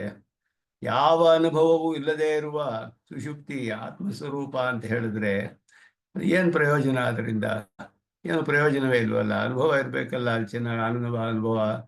ಸುಷುಪ್ತಿಯಲ್ಲಿ ಹೇಗೆ ಸಾಧ್ಯ? ಆಮೇಲೆ ಅವನಿಗೆ ಉಪದೇಶ ಮಾಡ್ತಾನೆ ಪರಮಾತ್ಮ. ಜೀವಾತ್ಮನ ಸ್ವರೂಪವನ್ನು ಉಪದೇಶ ಮಾಡಿ ಅದಾದ ಮೇಲೆ ಅವನಿಗೆ ಮೋಕ್ಷದಲ್ಲಿ ಏನೆಲ್ಲ ಉಂಟಾಗುತ್ತೆ ಹೇಳ್ತಾನೆ. ಏವಮೇವ ಸಂಪ್ರದಾದ ಅಸ್ಮಾತ್ ಶರೀರಾತ್ ಸಮುತ್ತಾಯ ಪರಂ ಜ್ಯೋತಿರುಪಸಂಪದ್ಯ ಸ್ವೇನ ರೂಪೇಣ ಅಭಿನಿಷ್ಪದ್ಯತೆ ಇತಿ ದಹರ ವಿದ್ಯಾಫಲೇನ ಉಪಸಂಹೃತ. ಇದು ಹೇಳಿ ಫಲವನ್ನು ಹೇಳ್ತಾನೆ. ಈ ಶರೀರವನ್ನು ಬಿಟ್ಟು ಸಂಪ್ರಸಾದ ಅಂದರೆ ಜೀವಾತ್ಮನು ಅಸ್ಮಾತ್ ಶರೀರಾತ್ ಸಮುತ್ಥಾಯ, ಈ ಶರೀರವನ್ನು ಬಿಟ್ಟು ಹೋಗಿ ಉತ್ಕ್ರಮಣವಾಗಿ ಪರಂ ಜ್ಯೋತಿ ಉಪಸಂಪದ್ಯ, ಪರಮಾತ್ಮನನ್ನು ಹೋಗಿ ಸೇರಿ ಅವನನ್ನು ಮುಟ್ತಾನೆ. ಪರ್ಯಂಕ ವಿದ್ಯೆ ಅಂತ ಕೌಶಿಕಿ ಹೇಳುತ್ತೆ. ಮಡಿಲಲ್ಲಿ ಕೂರಿಸ್ಕೊಳ್ತಾನೆ ಪರಮಾತ್ಮ ಅಂತ. ಕೂತ್ಕೊಂಡಾಗ ಅವನಿಗೆ ಸ್ವೇನ ರೂಪೇಣ ಅಭಿನಿಷ್ಪದ್ಯತೆ, ತನ್ನ ಸ್ವಾಭಾವಿಕವಾದ ರೂಪದಲ್ಲಿ ಅಭಿವ್ಯಕ್ತಿ ಉಂಟಾಗುತ್ತೆ. ಅಂದರೆ ಧರ್ಮಭೂತ ಜ್ಞಾನವು ಸ್ವಾಭಾವಿಕವಾದ ಸ್ಥಿತಿಗೆ ಬರುತ್ತೆ, ಹೊಸದಾಗಿ ಉತ್ಪನ್ನವಾಗೋದಿಲ್ಲ ಜ್ಞಾನ. ಅವನಿಗೆ ಮರೆಯೆಲ್ಲ ಹೋಗ್ಬಿಟ್ರೆ, ಕರ್ಮದ ಬಂಧ ಮರೆಯಾಗಿರೋದು ಹೋದರೆ ಸ್ವಾಭಾವಿಕವಾಗಿ ಪ್ರಕಾಶಿಸುತ್ತೆ, ಅದು ಅನಂತವಾಗಿ ಆಗುತ್ತೆ. ಅದನ್ನ ಹೇಳಿ ಇದು ದಹರ ವಿದ್ಯೆಗೆ ಫಲ ಅಂತ ಹೇಳಲ್ಪಟ್ಟಿತು, ಜೀವಾತ್ಮ ಜ್ಞಾನಕ್ಕೆ ಫಲವಲ್ಲ. ಮೊದಲು ಹೇಳಿದ ದಹರ ವಿದ್ಯಾ ಉಪಾಸನೆಗೆ ಅದು ಹೇಳಿ, ಜೀವಾತ್ಮ ಸ್ವರೂಪವನ್ನು ಅಂಗವಾಗಿ ಹೇಳಿ ದಹರ ವಿದ್ಯಾ ಫಲವನ್ನ ಕಡೆಯಲ್ಲಿ ಹೇಳಲ್ಪಟ್ಟಿದೆ. ದಹರ ವಿದ್ಯಾಫಲೇನ ಉಪಸಂಹೃತಂ, ಉಪಸಂಹಾರ ಅಂದರೆ ಕನ್ಕ್ಲೂಷನ್. ಆ ಪ್ರಕರಣವನ್ನ ಉಪಸಂಹಾರ ಮಾಡಿ ಅದು ಹೇಳಲ್ಪಟ್ಟಿದೆ. ಇದು ಮೊದಲನೆಯ ಪ್ರಮಾಣ. ಜೀವಾತ್ಮ ಜ್ಞಾನವನ್ನು ತಿಳಿದುಕೊಂಡೇ, ಆತ್ಮಸಾಕ್ಷಾರ ಮಾಡಿಕೊಂಡೇ ಪರಮಾತ್ಮನನ್ನು ಉಪಾಸನೆ ಮಾಡಬಹುದು ಅಂತ ಹೇಳೋದಕ್ಕೆ ಮೊದಲ ಪ್ರಮಾಣ ಇದು, ಛಾಂದೋಗ್ಯ ಉಪನಿಷತ್ತಿನ ಪ್ರಮಾಣ. ಇನ್ನೊಂದು ಕಡೆ ಕಠೋಪನಿಷತ್ತಿನಲ್ಲಿ ನಚಿಕೇತನಿಗೆ ಯಮನ ಉಪದೇಶ ಮಾಡುವ ಪ್ರಕರಣವು ಹಾಗೆಯೇ ಇದೆ. ಅನ್ಯತ್ರಾಪಿ, ಇನ್ನೂ ಒಂದು ಕಡೆಯೂ ಹಾಗೆಯೇ ಇದೆ. ಅಧ್ಯಾತ್ಮ ಯೋಗಾಧಿಗಮೇನ ದೇವಂ ಮತ್ವಾಧೀರು ಹರ್ಷಶೋಕೌ ಜಹಾತಿ, ಇದು ಕಠೋಪನಿಷತ್ತು, ಅಧ್ಯಯನ ಮಾಡಿದ್ವಿ ನಾವು. ಅಧ್ಯಾತ್ಮ ಯೋಗ ಅಂದರೆ ಜೀವಾತ್ಮನ ಯೋಗ, ಜೀವಾತ್ಮ ಸಾಕ್ಷಾತ್ಕಾರ, ಅಧ್ಯಾತ್ಮ ಯೋಗ ಅಂತ ಹೇಳಲ್ಪಟ್ಟಿದೆ ಅಲ್ಲಿ. ಅದರ ಅಧಿಗಮದಿಂದ, ಜೀವಾತ್ಮನ ಸಾಕ್ಷಾತ್ಕಾರದಿಂದ ದೇವಂ ಮತ್ವಾ, ದೇವಂ ಅಂತ ಹೇಳಲ್ಪಟ್ಟ ಪರಮಾತ್ಮ, ದೇವ ಏಕಃ ದೇವ ಸರ್ವಭೂತ ಅಂತರಾತ್ಮ, ದಿವ್ಯೋ ದೇವ ಏಕೋ ನಾರಾಯಣ ಅಂತ ಹೇಳಲ್ಪಟ್ಟ ದೇವ ಶಬ್ದನಾದ ಪರಮಾತ್ಮನನ್ನು ಮತ್ವಾ ಉಪಾಸನೆ ಮಾಡಿ, ಧೀರ ಅಂತಹವನು, ಜ್ಞಾನಿಯಾದವನು, ಹರ್ಷಶೋಕವು ಜಹಾತಿ, ಸಂಸಾರವನ್ನೆಲ್ಲ ಕಳೆದುಕೊಳ್ತಾನೆ, ಸಂಸಾರ ಬಂಧವನ್ನೆಲ್ಲ ಬಿಟ್ಟುಬಿಡ್ತಾನೆ. ಅಲ್ಲಿಯೂ ಕೂಡ ಜೀವಾತ್ಮೆಯಲ್ಲಿ ಹೇಳಿದೆ, ಇತ್ಯೇವಮಾದಿಷು ದೇವಂ ಮತ್ವಾ ಇತಿ ವಿಧೀಯಮಾನ ಪರವಿದ್ಯಾ ಅಂಗತೆಯ. ದೇವಂ ಮತ್ವಾ ಇತಿ ವಿಧೀಯಮಾನ ಪರವಿದ್ಯಾ, ದೇವಂ ಮತ್ವಾ ಅಂತ ಹೇಳಲ್ಪಟ್ಟಿರೋದು ಬ್ರಹ್ಮವಿದ್ಯೆ, ಪರಮಾತ್ಮನ ಉಪಾಸನೆ. ಅದಕ್ಕೆ ವಿಧಿಸಲ್ಪಡುವಂತಹ ಪರವಿದ್ಯೆಗೆ ಅಂಗತೆಯ, ಅಂಗವಾಗಿ, ಅಧ್ಯಾತ್ಮ ಯೋಗಾಧಿಗಮೇನ ಇತಿ ಪ್ರತ್ಯಗಾತ್ಮ ಜ್ಞಾನಮಪಿ ವಿಧಾಯ. ಅಧ್ಯಾತ್ಮ ಯೋಗಾಧಿಗಮೇನ ಅಂತ ಹೇಳಿ ಪ್ರತ್ಯಗಾತ್ಮನ ಜ್ಞಾನವನ್ನು ವಿಧಿಸಿ, ಅಂಗವಾಗಿ ವಿಧಿಸಲ್ಪಟ್ಟಿದೆ. ಅಧ್ಯಾತ್ಮ ಯೋಗಾಧಿಗಮೇನ ದೇವಂ ಮತ್ವ, ಜೀವಾತ್ಮನ ಆತ್ಮಸ್ವರೂಪ ಸಾಕ್ಷಾತ್ಕಾರ ಮಾಡಿಕೊಂಡು ಪರಮಾತ್ಮನನ್ನು ಉಪಾಸನೆ ಮಾಡಿ ಅಂತ ಸ್ಪಷ್ಟವಾಗಿ ಅಲ್ಲಿ ಅಂಗವಾಗಿ ಜೀವಾತ್ಮ ಜ್ಞಾನವು ಅಂಗ ಅಂತ ಇಲ್ಲಿ ಹೇಳಲ್ಪಟ್ಟಿದೆ. ಅದನ್ನು ವಿಧಿಸಿ, ಅದಾದ ಮೇಲೆ ನಜಾಯತೆ ಮ್ರಿಯತೆ ವಾ ವಿಪಶ್ಚಿತೆ ಇತ್ಯಾದಿನ ಪ್ರತ್ಯಗಾತ್ಮ ಸ್ವರೂಪಂ ವಿಶೋಧ್ಯ, ಪ್ರತ್ಯಗಾತ್ಮನ ಸ್ವರೂಪವು ಹೇಳಲ್ಪಟ್ಟಿದೆ. ಅಲ್ಲಿ ಮೊದಲು ಆತ್ಮಜ್ಞಾನ ಪೂರ್ವಕ ಅಂತ ಹೇಳಿದ್ರಲ್ಲ, ಇಲ್ಲಿ ಪ್ರತ್ಯೇಕ ಪ್ರಾಪ್ತು ಆತ್ಮನಃ ಯಾತಾತ್ಮ ದರ್ಶನ ಆಗಬೇಕಾದ್ರೆ ತನ್ನಿತ್ಯತಾ ಜ್ಞಾನಪೂರ್ವಕ ಅಸಂಗ ಕರ್ಮ ನಿಷ್ಪಾದ್ಯ ಜ್ಞಾನಯೋಗ ಸಾಧ್ಯಂ ಅಂತ ಹೇಳಿದ್ರು. ನಿತ್ಯ ಜ್ಞಾನಪೂರ್ವಕ ಅಂದರೆ ಆತ್ಮಜ್ಞಾನವನ್ನು ಪಡೆದುಕೊಳ್ಬೇಕು.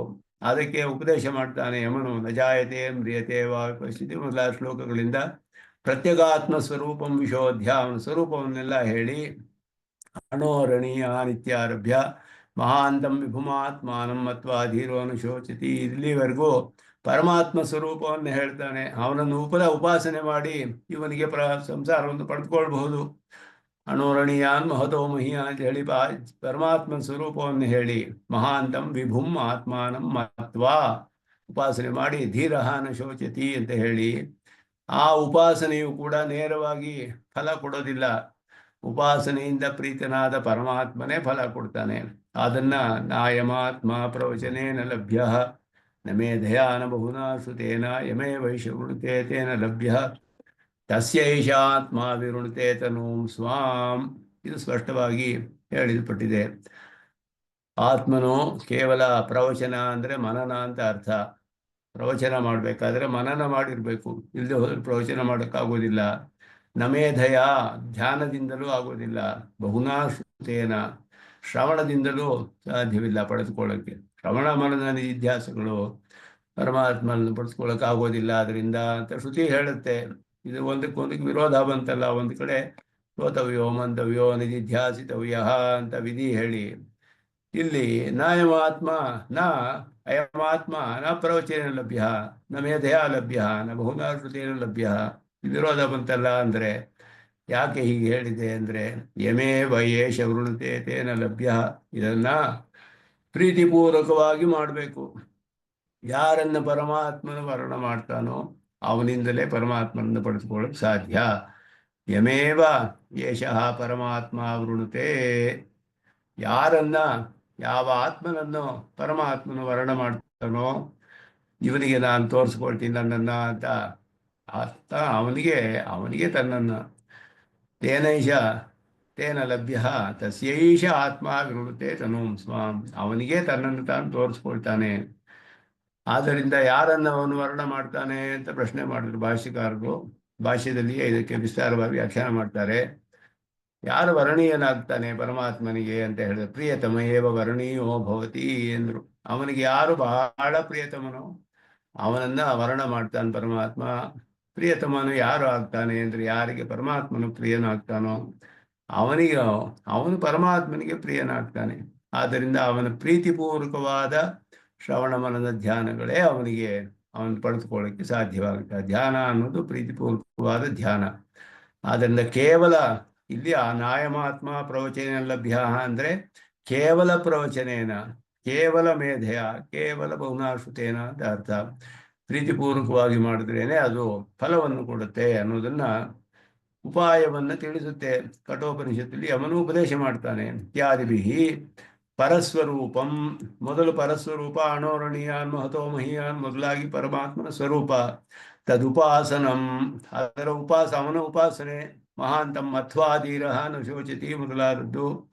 ಮತ್ತೆ ಉಪಾಸನಸ್ಯತ ಭಕ್ತಿ ರೂಪತಾಂ, ಅದು ನಾಯಮಾತ್ಮ ಪ್ರವಚನ ಲಭ್ಯ. ಉಪಾಸನೆಯು ಭಕ್ತಿ ರೂಪವಾಗಿ ಇರಬೇಕು. ಭಕ್ತಿ ರೂಪಾಪನ್ನವಾದ ಜ್ಞಾನ, ಅದಲ್ಲ ಕೇವಲ ಶಾಸ್ತ್ರಜನ್ಯ ಜ್ಞಾನವಲ್ಲ. ವಾಕ್ಯಾರ್ಥ ಜ್ಞಾನದಿಂದ ಪರಮಾತ್ಮನ ಪಡೆದುಕೊಳ್ಳೋಕ್ಕಾಗೋದಿಲ್ಲ. ಆ ವಾಕ್ಯಾರ್ಥ ಜ್ಞಾನದಿಂದ ತಿಳಿದ ಪದಾರ್ಥವನ್ನ ಪ್ರೀತಿಪೂರ್ವಕವಾಗಿ ಧ್ಯಾನ ಮಾಡಿದ್ರೆ ಅವನ ಪ್ರೀತಿಯನ್ನು ಪಡೆದುಕೊಂಡ್ರೆ ಆಗ ಅವನನ್ನು ಪಡೆದುಕೊಳ್ಳಬಹುದು. ಉಪನಿಷತ್ ತಿಳಿಸುತ್ತೆ. ಅದು ವಿಧಿ ಇದೆ ಅದಕ್ಕೆ. ಕೇವಲ ವಾಕ್ಯಾರ್ಥ ಜ್ಞಾನಕ್ಕೆ ವಿಧಿ ಬೇಕಾಗಿಲ್ಲ, ಅದು ಅವಿಧೇಯ ಜ್ಞಾನ ಅಂತ ಹೇಳಲ್ಪಡುತ್ತೆ. ಆದ್ದರಿಂದ ಇದು ವಿಧೇಯವಾದ ಜ್ಞಾನ. ಅದನ್ನು ಪಡೆದುಕೊಂಡು ಅದನ್ನು ನಿರಂತರವಾಗಿ ಧ್ಯಾನ ಮಾಡಿ ಪ್ರೀತಿಪೂರ್ವಕವಾಗಿ ಪರಮಾತ್ಮನ ಅನುಗ್ರಹವನ್ನ ಪಡೆದುಕೊಳ್ಳಕ್ಕೆ ಸಾಧ್ಯ. ಆದ್ದರಿಂದ ಅದು ಭಕ್ತಿರೂಪವಾದದ್ದು. 3 ವಿಷಯ ಇಲ್ಲಿ ಬಂತು. ಅದರಲ್ಲಿ ಪರಸ್ವರೂಪ ಮೊದಲು, ತದುಪಾಸನಸ್ಯ ಉಪಾಸನಂ, ಉಪಾಸನೆಯೇ ಅವನ ಪಡೆದುಕೊಳ್ಳೋಕ್ಕೆ ಮಾರ್ಗ. ಅಂದರೆ ಅದು ವ್ಯಾಜ ಅಂತ ಹೇಳಲ್ಪಟ್ಟಿದೆ. ಉಪಾಸನೆ ಅವನ ಪ್ರೀತಿಯೇ ಅಂದರೆ ಪ್ರೀತಿಪೂರ್ವಕವಾದ ಉಪಾಸನೆಯನ್ನು ಮಾಡಬೇಕು. ಉಪಾಸನಸ್ಯ ಭಕ್ತಿರೂಪತಾಂ, ಭಕ್ತಿರೂಪವಾಗಿ ಇರಬೇಕದು ಹೇಳಿ ವಿಜ್ಞಾನ ಸಾರಥಿರ್ಯಸ್ತು ಮನಃಪ್ರಗ್ರಹವ ಅಂತೂ ಫಲವನ್ನು ಕೂಡ ಹೇಳುತ್ತೆ. ಯಾರು ಹೀಗೆ ಮಾಡ್ತಾನೋ ಅವನು ಸೋಧ್ವನ ಪಾರಮಾಪ್ನೋತಿ. ಅಧ್ವನಃ ಸಂಸಾರದ ಮಾರ್ಗದ ಆಚೆಯ ದಡವನ್ನು ಹೋಗಿ ಸೇರ್ತಾನವನು. ಪಾರಮಾಪ್ನೋತಿ, ಅಲ್ಲಿ ಏನಿದೆ ಅಂದರೆ ತದ್ವಿಷ್ಣೋ ಪರಮಂ ಪದಂ, ಪರಮಪದವಿದೆ ವಿಷ್ಣುವಿನದು. ಇತಿ ಪರವಿದ್ಯಾ ಫಲೇನ ಉಪಸಂಹೃತಂ. ಆರಂಭಿಸಿದ್ದು ಎಲ್ಲಿಂದ ಅಂದರೆ ಆಧ್ಯಾತ್ಮ ಯೋಗಾಧಿಗಮದಿಂದ. ಜೀವಾತ್ಮಜ್ಞಾನ ಪೂರ್ವಕವಾಗಿ ಪರಮಾತ್ಮನ ಉಪಾಸನೆ ಮಾಡಬೇಕು. ಜೀವಾತ್ಮನು ಈ ರೀತಿ ಸ್ವರೂಪಾನ ಜಾಯತೆ ಮ್ರಿಯತೆ, ಪರಮಾತ್ಮ ಸ್ವರೂಪ ಅಣೋರಣೀಯಾನ್ ಮಹತೋ ಮಹೀಯಾನ್ ಅಂತದ್ದು. ಅವನು ಪಡೆದುಕೊಳ್ಳಕ್ಕೆ ಸಾಧನ ದೇವಂ ಮತ್ವಾ ಧೀರೋ ನ ಶೋಚತಿ ಉಪಾಸನೆ. ಆ ಉಪಾಸನೆಯು ಕೂಡ ಯಮೇ ವೈಶ್ಯತೆ ತೇನ ಲಭ್ಯ, ಪ್ರೀತಿಪೂರ್ವಕವಾದ ಉಪಾಸನೆ. ಇದನ್ನೆಲ್ಲ ಹೇಳಿ ಹೀಗೆ ಯಾರು ಮಾಡ್ತಾನೋ ಅವನು ಸಂಸಾರವನ್ನು ದಾಟುತ್ತಾನೆ, ಅಲ್ಲಿ ವಿಷ್ಣುವಿನ ಪರಮಪದವನ್ನು ಹೋಗಿ ಸೇರ್ತಾನೆ ಅಂತ ಪರವಿದ್ಯೆಗೆ ಫಲವು ಹೇಳಲ್ಪಟ್ಟಿದೆ. ಬ್ರಹ್ಮವಿದ್ಯೆಗೆ ಈ 2 ಕಡೆಯೂ 2 ಪ್ರಕರಣ, ಛಾಂದೋಗ್ಯ ಮತ್ತು ಕಠೋಪನಿಷತ್ತು 2 ಪ್ರಕರಣವನ್ನು ಇದು ಉದಾಹರಣೆಗೆ ತೆಗೆದರು. ಜೀವಾತ್ಮಜ್ಞಾನ ಪೂರ್ವಕವಾಗಿಯೇ ಪರಮಾತ್ಮನ ಉಪಾಸನೆ ಮಾಡಬೇಕು ಅಂತ ಹೇಳಲ್ಪಟ್ಟಿದೆ. ಅದೇ ರೀತಿಯಲ್ಲಿಯೇ ಇಲ್ಲಿ ಅತಃ ಪರಂ, ಇಲ್ಲಿಂದ ಮುಂದೆ ಅಧ್ಯಾಯ ಚತುಷ್ಟಯೇನ 4 ಅಧ್ಯಾಯಗಳಲ್ಲಿ 3, 4, 5, 6, 4 ಅಧ್ಯಾಯಗಳಲ್ಲಿ ಇದಮೇವ ಪ್ರಾಪ್ತು ಪ್ರತ್ಯಗಾತ್ಮನಃ ದರ್ಶನಂ ಸಸಾಧನಂ ಪ್ರಪಂಚಯತಿ. ಸಾಧನದೊಡನೆ ಅದಕ್ಕೆ ಯಾವುದು ಉಪಾಯವೋ ಅದನ್ನು ಪ್ರಾಪ್ತಾದ ಪ್ರತ್ಯಗಾತ್ಮನ ದರ್ಶನವು ಅಂದರೆ ಅವನ ಆತ್ಮಾವಲೋಕನ ಸಾಕ್ಷಾತ್ಕಾರ ಅಂತ ಹೇಳಲ್ಪಡುವುದು.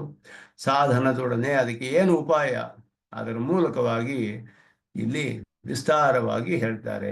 ಪ್ರಪಂಚಯತಿ ಅಂತ ಹೇಳಿರೋದ್ರಿಂದ ಇಲ್ಲಿ ಹಿಂದೆ 2ನೇ ಅಧ್ಯಾಯದಲ್ಲಿ ಅಷ್ಟೋ ಹೇಳ್ಬಿಟ್ರಲ್ಲ ಅಂದರೆ ಅದು ಸಂಗ್ರಹವಾಗಿ ಹೇಳಲ್ಪಟ್ಟಿದೆ. ಇಲ್ಲಿ ಸಾಧನವೆಲ್ಲ ವಿಸ್ತಾರವಾಗಿ ಬರುತ್ತೆ. ಇನ್ನು 4 ಅಧ್ಯಾಯಗಳಲ್ಲಿ ಪರಮಾತ್ಮ ಜೀವಾತ್ಮನ ಸಾಕ್ಷಾತ್ಕಾರಕ್ಕೆ ಅವನ ಸಾಕ್ಷಾತ್ಕಾರದ ವಿಷಯ, ಅದಕ್ಕೆ ಸಾಧನವಾದದ್ದು ಎರಡೂ ಹೇಳಲ್ಪಡುತ್ತೆ. ಇದಕ್ಕೆ ಏನು ಪ್ರಮಾಣ? ಪರಮಾತ್ಮನ ಪ್ರಕರಣದಲ್ಲಿ ಯಾಕೆ ಜೀವಾತ್ಮನ ವಿಷಯ ಮೊದಲು ಬರಬೇಕು ಅಂದರೆ ಅದು ಅಂಗವಾಗುತ್ತೆ, ಅದರ ಮೂಲಕವಾಗಿ ತಿಳಿಬೇಕು. ಅದಕ್ಕೇನು ಪ್ರಮಾಣವಿದೆ ಅಂದರೆ ಶ್ರುತಿಯಲ್ಲಿ ಸ್ಪಷ್ಟವಾಗಿ, ಛಾಂದೋಗ್ಯದಲ್ಲಿಯೂ ಕಠೋಪನಿಷತ್ತಿನಲ್ಲಿಯೂ ಸ್ಪಷ್ಟವಾಗಿ ಈ ವಿಷಯವು ಹೇಳಲ್ಪಟ್ಟಿದೆ. ಆದ್ದರಿಂದಲೇ ಗೀತೆಯು ಕೂಡ ಭಗವದ್ಗೀತೆಯಲ್ಲಿಯೂ ಅದೇ ಪ್ರಕಾರದಲ್ಲಿ ಉಪದಿಷ್ಟವಾಗಿದೆ ಅನ್ನೋದನ್ನು ಇಲ್ಲಿ ಭಾಷಿಕಾರರು ಆರಂಭದಲ್ಲಿ ಹೇಳ್ತಾರೆ. 3ನೇ ಅಧ್ಯಾಯದಲ್ಲಿ ಇದು ಪ್ರವೇಶ. ಇದಕ್ಕೆ ಸ್ವಾಮಿ ದೇಶಿಕನ್ ವಿಸ್ತಾರವಾಗಿ ವ್ಯಾಖ್ಯಾನ ಮಾಡ್ತಾರೆ. ಸಂಗತಿಂ ವಿವಕ್ಷುಹು ವಕ್ತುಂ ಇಚ್ಛುಹು ಅಂತ ಸಂಗತಿಯನ್ನು ಹೇಳಕ್ಕೆ ಇಚ್ಛೆಪಟ್ಟು ಇದಕ್ಕೆ ಸಂಗತಿಯನ್ನು ಹೇಳಬೇಕು. ಏನು ಕನೆಕ್ಷನ್ ಹಿಂದಿನ ಅಧ್ಯಾಯಕ್ಕೂ ಇದಕ್ಕೂ ಟ್ರಾನ್ಸಿಷನ್ ಹೇಗೆ ಬರುತ್ತೆ ಅಂತ ಹೇಳಿ, ಸಾಕ್ಷಾನ್ ಮೋಕ್ಷೋಪಾಯಂ ವಕ್ಷ್ಯಮಾಣಂ, ಸಾಕ್ಷಾತ್ತಾಗಿ ಮೋಕ್ಷೋಪಾಯವನ್ನೇ ಹೇಳಬೇಕಾದ್ದು ಮುಂದೆ. ಅದಕ್ಕೆ ತತ್ ಸ್ವರೂಪಂ ತತ್ ಪ್ರಾಪ್ಯಂಚ ದರ್ಶಯನ್ನೇ, ಅದರ ಸ್ವರೂಪವೇನು, ಪ್ರಾಪ್ಯವಾದದ್ದೇನು, ಅದರಿಂದ ಅದೆಲ್ಲ ತೋರಿಸಿ ದ್ವಿತೀಯ ಅಧ್ಯಾಯೋಕ್ತ ಅರ್ಥಸ್ಯ, ದ್ವಿತೀಯ 2ನೇ ಅಧ್ಯಾಯದಲ್ಲಿ ಹೇಳಿದ ಅರ್ಥವು ಸಾಕ್ಷಾತ್ ಮೋಕ್ಷೋಪಾಯತ್ವ ಅಭಾವೇನ, ಸಾಕ್ಷಾತ್ ಮೋಕ್ಷೋಪಾಯ ಅಲ್ಲವಲ್ಲ. 2ನೇ ಅಧ್ಯಾಯದಲ್ಲಿ ಹೇಳಿದ್ದು ಅಸಂಗ ಕರ್ಮಾನುಷ್ಠಾನ ಪ್ರಧಾನವಾಗಿ, ಅದು ಸಾಕ್ಷಾತ್ ಮೋಕ್ಷಕ್ಕೆ ಯುದ್ಧ ಮಾಡುವಂತೆ ಹೇಳಿದ. ಯುದ್ಧ ಮಾಡಿದ್ರೆ ಮೋಕ್ಷ ಬರುತ್ತೆಯೇ ಪ್ರಶ್ನೆ ಬರುತ್ತೆ. ಸಾಕ್ಷಾತ್ ಮೋಕ್ಷೋಪಾಯ ಅಲ್ಲವಲ್ಲ ಅದು ಹೇಳಿದ್ರೆ. ಸಾಕ್ಷಾತ್ ಮೋಕ್ಷೋಪಾಯತ್ವ ಅಭಾವೇನ ಅಪವರ್ಗ ಪ್ರಧಾನೇ ಶಾಸ್ತ್ರೇ, ಮೋಕ್ಷ ಪ್ರಧಾನವಾದ ಈ ಶಾಸ್ತ್ರದಲ್ಲಿ ಸಂಗತಿ ಅಭಾವ ಆಶಂಕಾಂ ಪರಿಹರ್ತುಂ, ಸಂಗತಿಯೇ ಇಲ್ಲವಲ್ಲ ಇದಕ್ಕೆ, ಮೋಕ್ಷವನ್ನು ಉಪದೇಶ ಮಾಡಬೇಕು ಅಂತ ಹೊರಟು ಬೇರೆ ಏನೋ ಹೇಳಿದ ಹಾಗಿದೆಯಲ್ಲ ಇಲ್ಲಿ ಅಂತ ಆಶಂಕೆ ಬಂದರೆ ಅದು ಪರಿಹಾರ ಮಾಡೋಕ್ಕೆ ಇತಿ ಕರ್ತವ್ಯತಾತ್ವಂ ಪ್ರಥಯತಿ. ಅದು ಇತಿ ಕರ್ತವ್ಯತ ಅಂದರೆ ಅಂಗ ಅಂತ ಅರ್ಥ. ಒಂದು ಕರ್ಮಕ್ಕೆ ಅಂಗವಾಗಿ ಮಾಡಬೇಕಾದ್ದು ಇತಿ ಕರ್ತವ್ಯತೆಗಳು ಅಂತ ಹೇಳಲ್ಪಡುತ್ತೆ. ಆ ಇತಿ ಕರ್ತವ್ಯತೆಯಾಗಿದೆ ಇದು ಜೀವಾತ್ಮ ಸ್ವರೂಪ ಜ್ಞಾನವು ಪರಮಾತ್ಮ ಜ್ಞಾನಕ್ಕೆ ಇತಿ ಕರ್ತವ್ಯತ ಅಂತ ಹೇಳಲ್ಪಡುತ್ತೆ, ಅಂಗ ಅಂತ ಹೇಳಲ್ಪಡುತ್ತೆ. ತತ್ ಶಂಕರಾದಿ ಉಕ್ತ ಪ್ರಕಾರ ನಿರಾಕರಣೇನ ಯಥಾವತೆ ದ್ವಿತೀಯಾಧ್ಯಾಯ ನಿರ್ವಾಹಾತ್ ಇತ್ಯರ್ಥಃ. ಅವ್ರು ಹೇಳಿದ ಅರ್ಥವನ್ನೆಲ್ಲ ಇಲ್ಲಿ ನಿರಾಕರಣೆ ಮಾಡ್ತೀವಿ ಅಂತ ಹೇಳ್ತಾರೆ ಅಷ್ಟೇ. ಇಲ್ಲಿ ಅವರು ಹೇಳೋದು ಮೊದಲು ನಾವು ಕರ್ಮಯೋಗ, ಭಕ್ತಿಯೋಗ, ಆಮೇಲೆ ಜ್ಞಾನಯೋಗ, ಜ್ಞಾನಯೋಗದಿಂದಲೇ ಮೋಕ್ಷ ಅವರಿಗೆ. ಆದ್ದರಿಂದ ಮೊದಲು ಹೇಳುವ ಕರ್ಮಯೋಗ, ಭಕ್ತಿಯೋಗವೆಲ್ಲ ನಾವು ಹೇಳೋ ಹಾಗೆಯೇ ಹೇಳ್ತಾರೆ. ಪರಮಾತ್ಮನಿಗೆ ಪ್ರಪತ್ತಿ ಮಾಡಿ ಅವನ ಅನುಗ್ರಹವನ್ನು ಪಡೆದು ಸಗುಣ ಉಪಾಸನೆಯನ್ನು ಮಾಡಿದ್ರೆ ನಮಗೆ ಏನು ತಿಳಿಯುತ್ತೆ? ಜೀವಾತ್ಮದ ಆಜ್ಞೆ ತಿಳಿಯೋದಿಲ್ಲ. ಯಾಕೆ ಅಂದರೆ ಇರೋದು ಒಬ್ಬನೇ ಆತ್ಮ, ಪರಮಾತ್ಮನೇ ಬ್ರಹ್ಮನೇ ಜೀವಭಾವದಲ್ಲಿರೋದು. ಜೀವಾತ್ಮ ಸಾಕ್ಷಾತ್ಕಾರ ಎಲ್ಲ ಆಗೋದಿಲ್ಲ. ಇವನಿಗೆ ಅಂತಃಕರಣ ಶುದ್ಧಿ ಉಂಟಾಗುತ್ತೆ, ಏಕಾಗ್ರತೆ ಉಂಟಾಗುತ್ತೆ. ಅದಾದ್ಮೇಲೆ ವಾಕ್ಯಾರ್ಥ ಜ್ಞಾನದಿಂದಲೇ ಮೋಕ್ಷ, ಜ್ಞಾನಯೋಗ ಅಂತ ಹೇಳೋದು. ಅದನ್ನೆಲ್ಲ ಸರಿ ಇಲ್ಲ ಅಂತ ಹೇಳೋದ್ರಿಂದ ಇಲ್ಲಿ ಸಿದ್ಧಾಂತವನ್ನೇ ಹೇಳ್ತಿದ್ದಾರೆ. ಬೇರೆ ಎಲ್ಲ ಪ್ರಮಾಣಗಳಿಗೆ ಅನುಗುಣವಾಗಿ ಹೇಗೆ ಇಲ್ಲಿ ಉಪದಿಷ್ಟವಾಗಿದೆ ಶಾಸ್ತ್ರದಲ್ಲಿ. ಏವಮಿತಿ ಸ್ವೋಕ್ತ ಔಚಿತ್ಯಂ ನಿರ್ದಿಶತಿ ಎಂದರು. ಏವಂ ತತ್ ಏವಂ ಅಂತ ಹೇಳಿದ್ರೆ ನಾವು ಹೇಳ್ತಾ ಇರೋದು ಹೀಗೆ ಇದೇ ಹೇಳಿರೋದು ಶಾಸ್ತ್ರದಲ್ಲಿ ಅಂತ ಅರ್ಥ. ತತ್ ಏವಂ ಮುಕ್ಷುಭಿಃ ಬ್ರಹ್ಮವಿದಾಪ್ನೋತಿ ಪರಂ ಜ್ಯೋತಿರುಪಸಂಪದ್ಯ ಪರಾತ್ ಪರಂ ಪುರುಷಮುಪೈತಿ ಸದ್ಗೃಹ್ಯೇವಾಯಂ ಲಬ್ಧ್ವಾ ಆನಂದೀ ಭವತಿ ಪರಮಂ ಸಾಮ್ಯಮುಪೈತಿ ಇತ್ಯಾದಿ ಶ್ರುತಿಶತಂ ಕರ್ಮ ಕರ್ತೃವ್ಯಪದೇಶಾಚ ಇತ್ಯಾದಿ ಸೂತ್ರಗಳನ್ನು ಅಭಿಪ್ರೇತ್ಯ ಉಕ್ತ ಮುಮುಕ್ಷುಭಿಃ ಪ್ರಾಪ್ಯತೆಯ. ಅಂದರೆ ಎಲ್ಲ ಶ್ರುತಿಗಳಲ್ಲಿ ಹೇಳಿರೋದು ಬ್ರಹ್ಮವಿತ್ ಆಪ್ನೋತಿ ಪರಂ ಪಡೆದುಕೊಳ್ಬೇಕಾದ್ರೆ, ಬ್ರಹ್ಮನನ್ನು ಪಡೆದುಕೊಳ್ಬೇಕಾದ್ರೆ ಬ್ರಹ್ಮನ ಉಪಾಸನೆ ಮಾಡಬೇಕು. ಪರಂಜ್ಯೋತಿ ಉಪಸಂಪದ್ಯ, ಅವನನ್ನು ಹೋಗಿ ಸೇರಿ ಮೋಕ್ಷವನ್ನು ಪಡೆದುಕೊಳ್ತಾನೆ. ಪರಾತ್ ಪರಂ ಪುರುಷಂ ಉಪೈತಿ, ಉಪ ಏತಿ, ಉಪಸಮೀಪೆ ಏತಿ, ಸಮೀಪದಲ್ಲಿ ಹೋಗ್ತಾನೆ, ಅವನು ಹೋಗಿ ಸೇರ್ತಾನೆ ಅಂತ ಅರ್ಥ. ಪರಾತ್ ಪರಂ ಪುರುಷಂ ರಸಂ ಹೇವ ಅಯಂ ಲಬ್ಧ್ವಾ ಆನಂದೀ ಭವತಿ. ರಸಶಬ್ದಿತನಾದವನು ಪರಮಾತ್ಮ. ರಸೋ ವೈಸಃ, ಪರಮಾತ್ಮನನ್ನ ಆನಂದ ಅಂತ ಹೇಳಿ ರಸಃ ಅಂತ ಹೇಳಿದೆ. ಆನಂದ ಸ್ವರೂಪನಾದವನು ರಸಃ ಅಂತಾನೆ ಹೇಳಿದೆ. ಆ ರಸಶಬ್ದಿತನಾದ ಪರಮಾತ್ಮನನ್ನು ಪಡೆದುಕೊಂಡು ಇವನು ಆನಂದವನ್ನು ಹೊಂದಿದವನಾಗಿ ಆಗ್ತಾನೆ. ಆನಂದೀ ಭವತಿ, ಅದು ಮೋಕ್ಷದ ಸ್ವರೂಪ. ಪರಮಂ ಸಾಮ್ಯಂ ಉಪೈತಿ, ಅವನಿಗೆ ಭೋಗಮಾತ್ರ ಸಾಮ್ಯ ಲಿಂಗಾಚ ಅಂತ ಸೂತ್ರದಲ್ಲಿ ಹೇಳಿದ್ರು. ಆನಂದಾನುಭವದಲ್ಲಿ ಸಾಮ್ಯ, ಪರಮಾತ್ಮನಿಗೂ ಮುಕ್ತನಿಗೂ ಸಾಮ್ಯ. ಆನಂದಾನುಭವದಲ್ಲಿ ಇಬ್ಬರು ಒಂದೇ ವಿಷಯವನ್ನು ಅನುಭವಿಸ್ತಾರೆ, ಪರಮಾತ್ಮನನ್ನೇ. ಸಮಾನವಾದ ಆನಂದವನ್ನು ಪಡೆದುಕೊಳ್ತಾರೆ. ಮೊದಲಾದ 106 ಶ್ರುತಿಗಳು ಹೇಳಿದೆ. ಮತ್ತೆ ಕರ್ಮ ಕರ್ತೃವ್ಯಪದೇಶಾಚ, ಐಕ್ಯೋಪದೇಶ ಅನ್ನೋದಿಲ್ಲ ಅನ್ನೋದು ಸ್ಪಷ್ಟವಾಗಿ ಹೇಳ್ತಾರೆ. ಕರ್ಮವನ್ನು ಕರ್ತಾವನ್ನು ಹೇಳಿದೆ. ಇದು ಹೇಳುವಾಗ ಪರಂಜ್ಯೋತಿ ಉಪಸಂಪದ್ಯ, ಪರಮಾತ್ಮನನ್ನು ಹೋಗಿ ಸೇರಿ ಅಂತ ಹೇಳಿದೆ.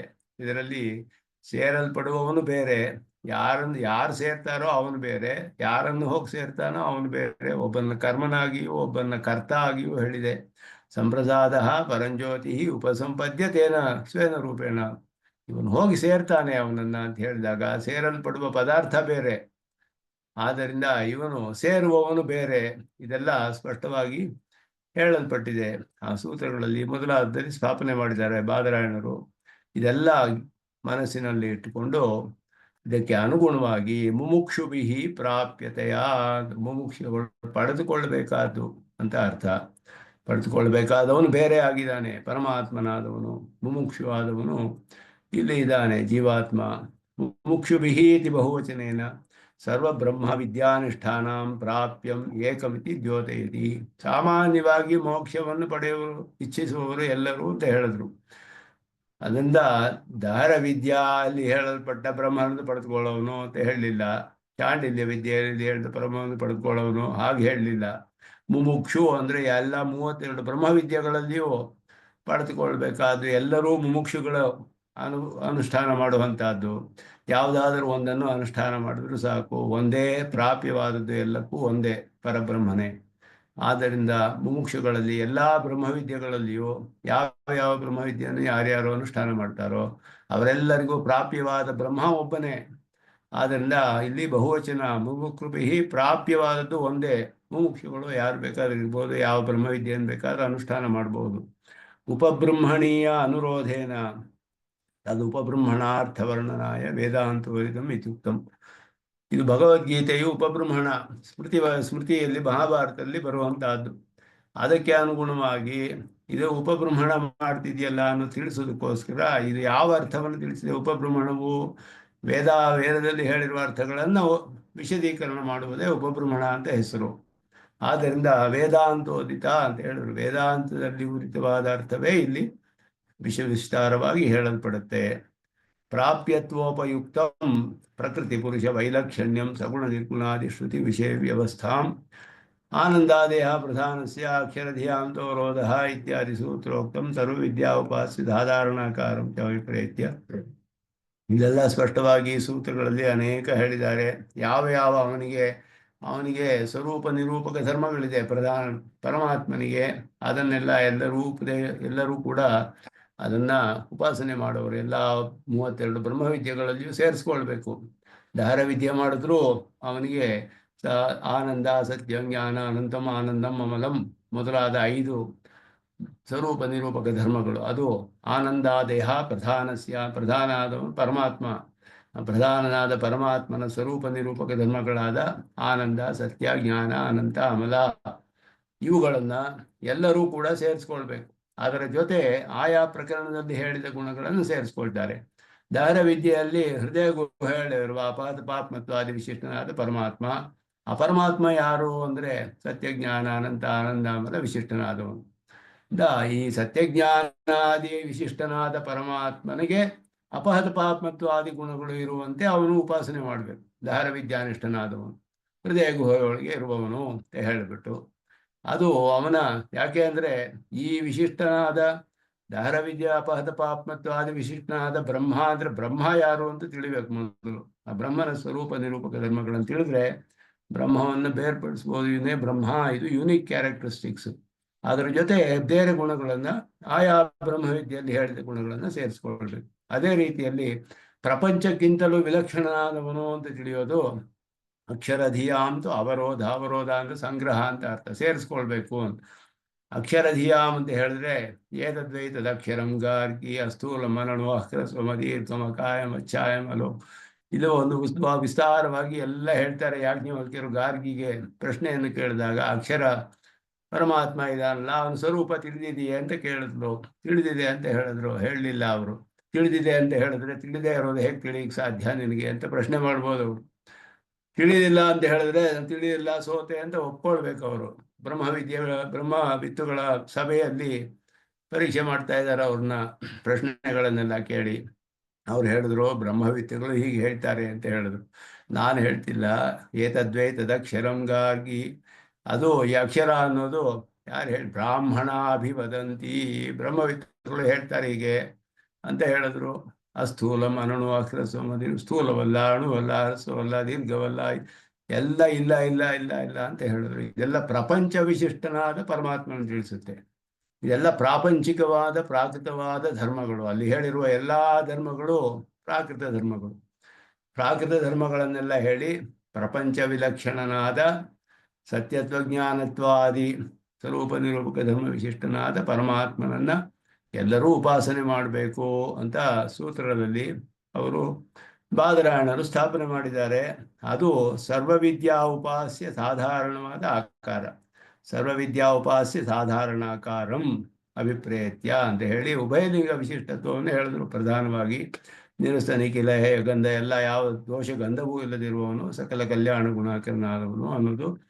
ಅದನ್ನ ಸಂಗ್ರಹವಾಗಿ ಇದನ್ನೆಲ್ಲ ಇಲ್ಲಿ ಅರ್ಥಗಳನ್ನೆಲ್ಲ ಹೇಳಿದ್ದಾರೆ ಭಾಷ್ಯಕಾರರು ಅಂತ ಹೇಳ್ತಾರೆ. ಅದೇ ರೀತಿಯಲ್ಲಿ ಕಾರಣ ಶೋಧಕ ವಾಕ್ಯ ಐಕಾರ್ಥ್ಯಂ ಸಾಮಾನ್ಯ ಶಬ್ದಾನ ವಿಶೇಷ ಉಪಸಂಹಾರಂ ತಥೇವ ತ್ರಿಮೂರ್ತಿ ಐಕ್ಯ ಸಾಮ್ಯ ಅತಿರೇಕ ವ್ಯಕ್ತ್ಯಂತರತ್ವ ನಿರಾಸಂ ಏಕಸ್ಯೈವ ಜಗತ್ಪಾದಾನ ನಿಮಿತ್ತತ್ವಂ ಉದಾಹರಿಷ್ಯಮಾಣ ಶ್ರುತೌ ಉತ್ತಮ ಪುರುಷಃ ಇತಿ ಉಕ್ತಿಂ ಉತ್ತಮ ಪುರುಷಸ್ತ್ವನ್ಯಃ ಇತಿ ವಕ್ಷ್ಯಮಾಣ ಪ್ರಕರಣಾರ್ಥಂ ಚ ದರ್ಶಯಿತು ಪರಬ್ರಹ್ಮ ಪುರುಷೋತ್ತಮ. ಎರಡು ವಿಷಯ ಶಬ್ದಗಳನ್ನೇ ಹೇಳಿದ್ರು ಇಲ್ಲಿ. ಉಭಯಲಿಂಗ ವಿಶಿಷ್ಟನಾದ ಪರಬ್ರಹ್ಮ ಪುರುಷೋತ್ತಮ ಅಂತ ಎರಡು ಶಬ್ದಗಳನ್ನ ಭಾಷಿಕಾರರು ಇಲ್ಲಿ ಹೇಳಿದ್ರು. ಪರಬ್ರಹ್ಮ ಪುರುಷೋತ್ತಮ, ಇದಕ್ಕೆ ಇಷ್ಟು ವಿಷಯಗಳನ್ನ ಸ್ವಾಮಿ ದೇಶಿಕನ್ ಹೇಳ್ತಾರೆ. ಇದರಲ್ಲಿ ಪರಬ್ರಹ್ಮ ಪುರುಷೋತ್ತಮ ಅನ್ನೋದು ಇದರಲ್ಲಿ ಏನು ವಿಶೇಷ, ಎರಡು ಶಬ್ದಗಳು ಹೇಳಿರೋದು. ಕಾರಣವಾಕ್ಯಗಳು ಶೋಧಕ ವಾಕ್ಯಗಳು ಎಲ್ಲಕ್ಕೂ ಒಂದೇ ಅರ್ಥ ಅಂತ ಹೇಳಿದ್ರು. ಕಾರಣವಾಕ್ಯಗಳು ಜಗತ್ತಿಗೆ ಯಾರು ಕಾರಣ ತಿಳಿಸುವಂಥದ್ದು. ಸದೇವ ಸೌಮ್ಯದಮಗ್ರ ಆಸೀತ್, ಬ್ರಹ್ಮವಾಯುಧಮಗ್ರ ಆಸೀತ್, ಆತ್ಮವಾಯುಧಮೇಕ ಏವಾಗ್ರ ಆಸೀತ್, ನಾರಾಯಣ ಏಕ ಏವ ಆಸೀತ್, ಹೀಗೆಲ್ಲ ಕೃತಿಗಳು ಹೇಳುತ್ತೆ. ಒಂದು ಕಡೆ ಸತ್ ಅಂತ ಹೇಳಿದೆ. ಸತ್ ಅಂದ್ರೆ ಯಾರು ಅಂತ ತಿಳಿಯೋದಿಲ್ಲ. ಚೇತನವೇ ಚೇತನವೇ, ಸಣ್ಣ ಪದಾರ್ಥವೇ ದೊಡ್ಡ ಪದಾರ್ಥವೇ, ಏನು ತಿಳಿಯೋದಿಲ್ಲ. ಸತ್ ಅಂದ್ರೆ ಇದೆ ಅಂತ ಅರ್ಥ. ಇರೋ ಅಂತಹದ್ದು ಒಂದು ಸದೇವ ಸೌಮ್ಯ ಸಮಗ್ರ ಆಸೀತ್, ಇದೆಲ್ಲ ಇತ್ತು ಮೊದಲು, ಸತ್ ಶಬ್ದ ವಾಚ್ಯವಾಗಿತ್ತು. ಸತ್ ಅಂದ್ರೆ ಏನರ್ಥ ತಿಳಿಯೋದಿಲ್ವಲ್ಲ. ಅಂದ್ರೆ ಆತ್ಮವಾಯುಧಮಗ್ರ, ಅದು ಚೇತನ ಅಂತ ತಿಳಿಸುತ್ತೆ ಆತ್ಮ ಶಬ್ದ.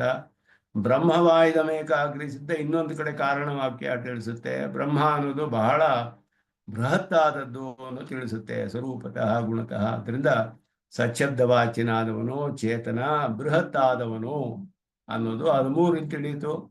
ಅದರ ಜೊತೆಗೆ ದೇವೋ ಏಕ ದೇವ ಏಕ ನಾರಾಯಣ ಅಂತ ಹೇಳಿ ಸರ್ವಭೂತ ಅಂತರಾತ್ಮ ಅಪಹತ ಪಾಪ್ಮ ವಿಜರ ವಿಮೃತ್ಯು ವಿಶೋಕ ಎಲ್ಲ ಹೇಳುತ್ತೆ. ಅದೆಲ್ಲ ಹೇಳಿದಾಗ ಅವನಿಗೆ ಪರಮಾತ್ಮನಿಗೆ ನಾರಾಯಣ ಶಬ್ದದಿಂದ ಹೇಳಲ್ಪಟ್ಟಿದೆ. ಸಚ್ಛಬ್ದವಾಚ್ಯನಾದ ಚೇತನನಾದ ಆತ್ಮ ಅಂತ ಚೇತನನಾದ ಬ್ರಹ್ಮ ಶಬ್ದದಿಂದ ಹೇಳಲ್ಪಟ್ಟ ಬೃಹತ್ತಾದ ಸ್ವರೂಪವುಳ್ಳವಂತಹ ನಾರಾಯಣನೇ ಜಗತ್ಕಾರಣನು ಅನ್ನೋದು ಸಾಮಾನ್ಯ ಶಬ್ದಗಳು. ಸತ್ತು ಆತ್ಮ ಬ್ರಹ್ಮ ಇದೆಲ್ಲ ಸಾಮಾನ್ಯ ಶಬ್ದಗಳು. ವಿಶೇಷ ಉಪಸಂಹಾರ ಅಂದ್ರೆ ನಾರಾಯಣ ಶಬ್ದ. ಈ ದೇವತೆ ಯಾರು, ಈ ಪರಬ್ರಹ್ಮ ಅಂತ ಹೇಳಲ್ಪಟ್ಟವನು ನಾರಾಯಣನೇ ಅನ್ನೋದು ಶ್ರುತಿ ತಿಳಿಸುತ್ತೆ.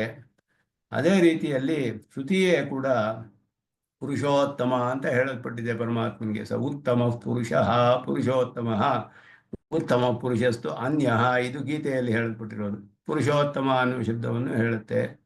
ಇದರಿಂದ ಈ ತ್ರಿಮೂರ್ತಿಗಳು ಬ್ರಹ್ಮ ವಿಷ್ಣು ಮಹೇಶ್ವರ ಅಂತ ಹೇಳಲ್ಪಟ್ಟವರು, ಅವುಗಳೆಲ್ಲ ಮೂರರು ಒಬ್ಬರೇ, ಮೂರು ಇಲ್ಲ, ಒಬ್ಬರೇ ಸ್ವರೂಪ, ಇದೆಲ್ಲ ಹೇಳ್ತಾರೆ. ಐಕ್ಯ, ಸಾಮ್ಯ, ಅತಿರೇಕ ಮೊದಲಾದದ್ದೆಲ್ಲ.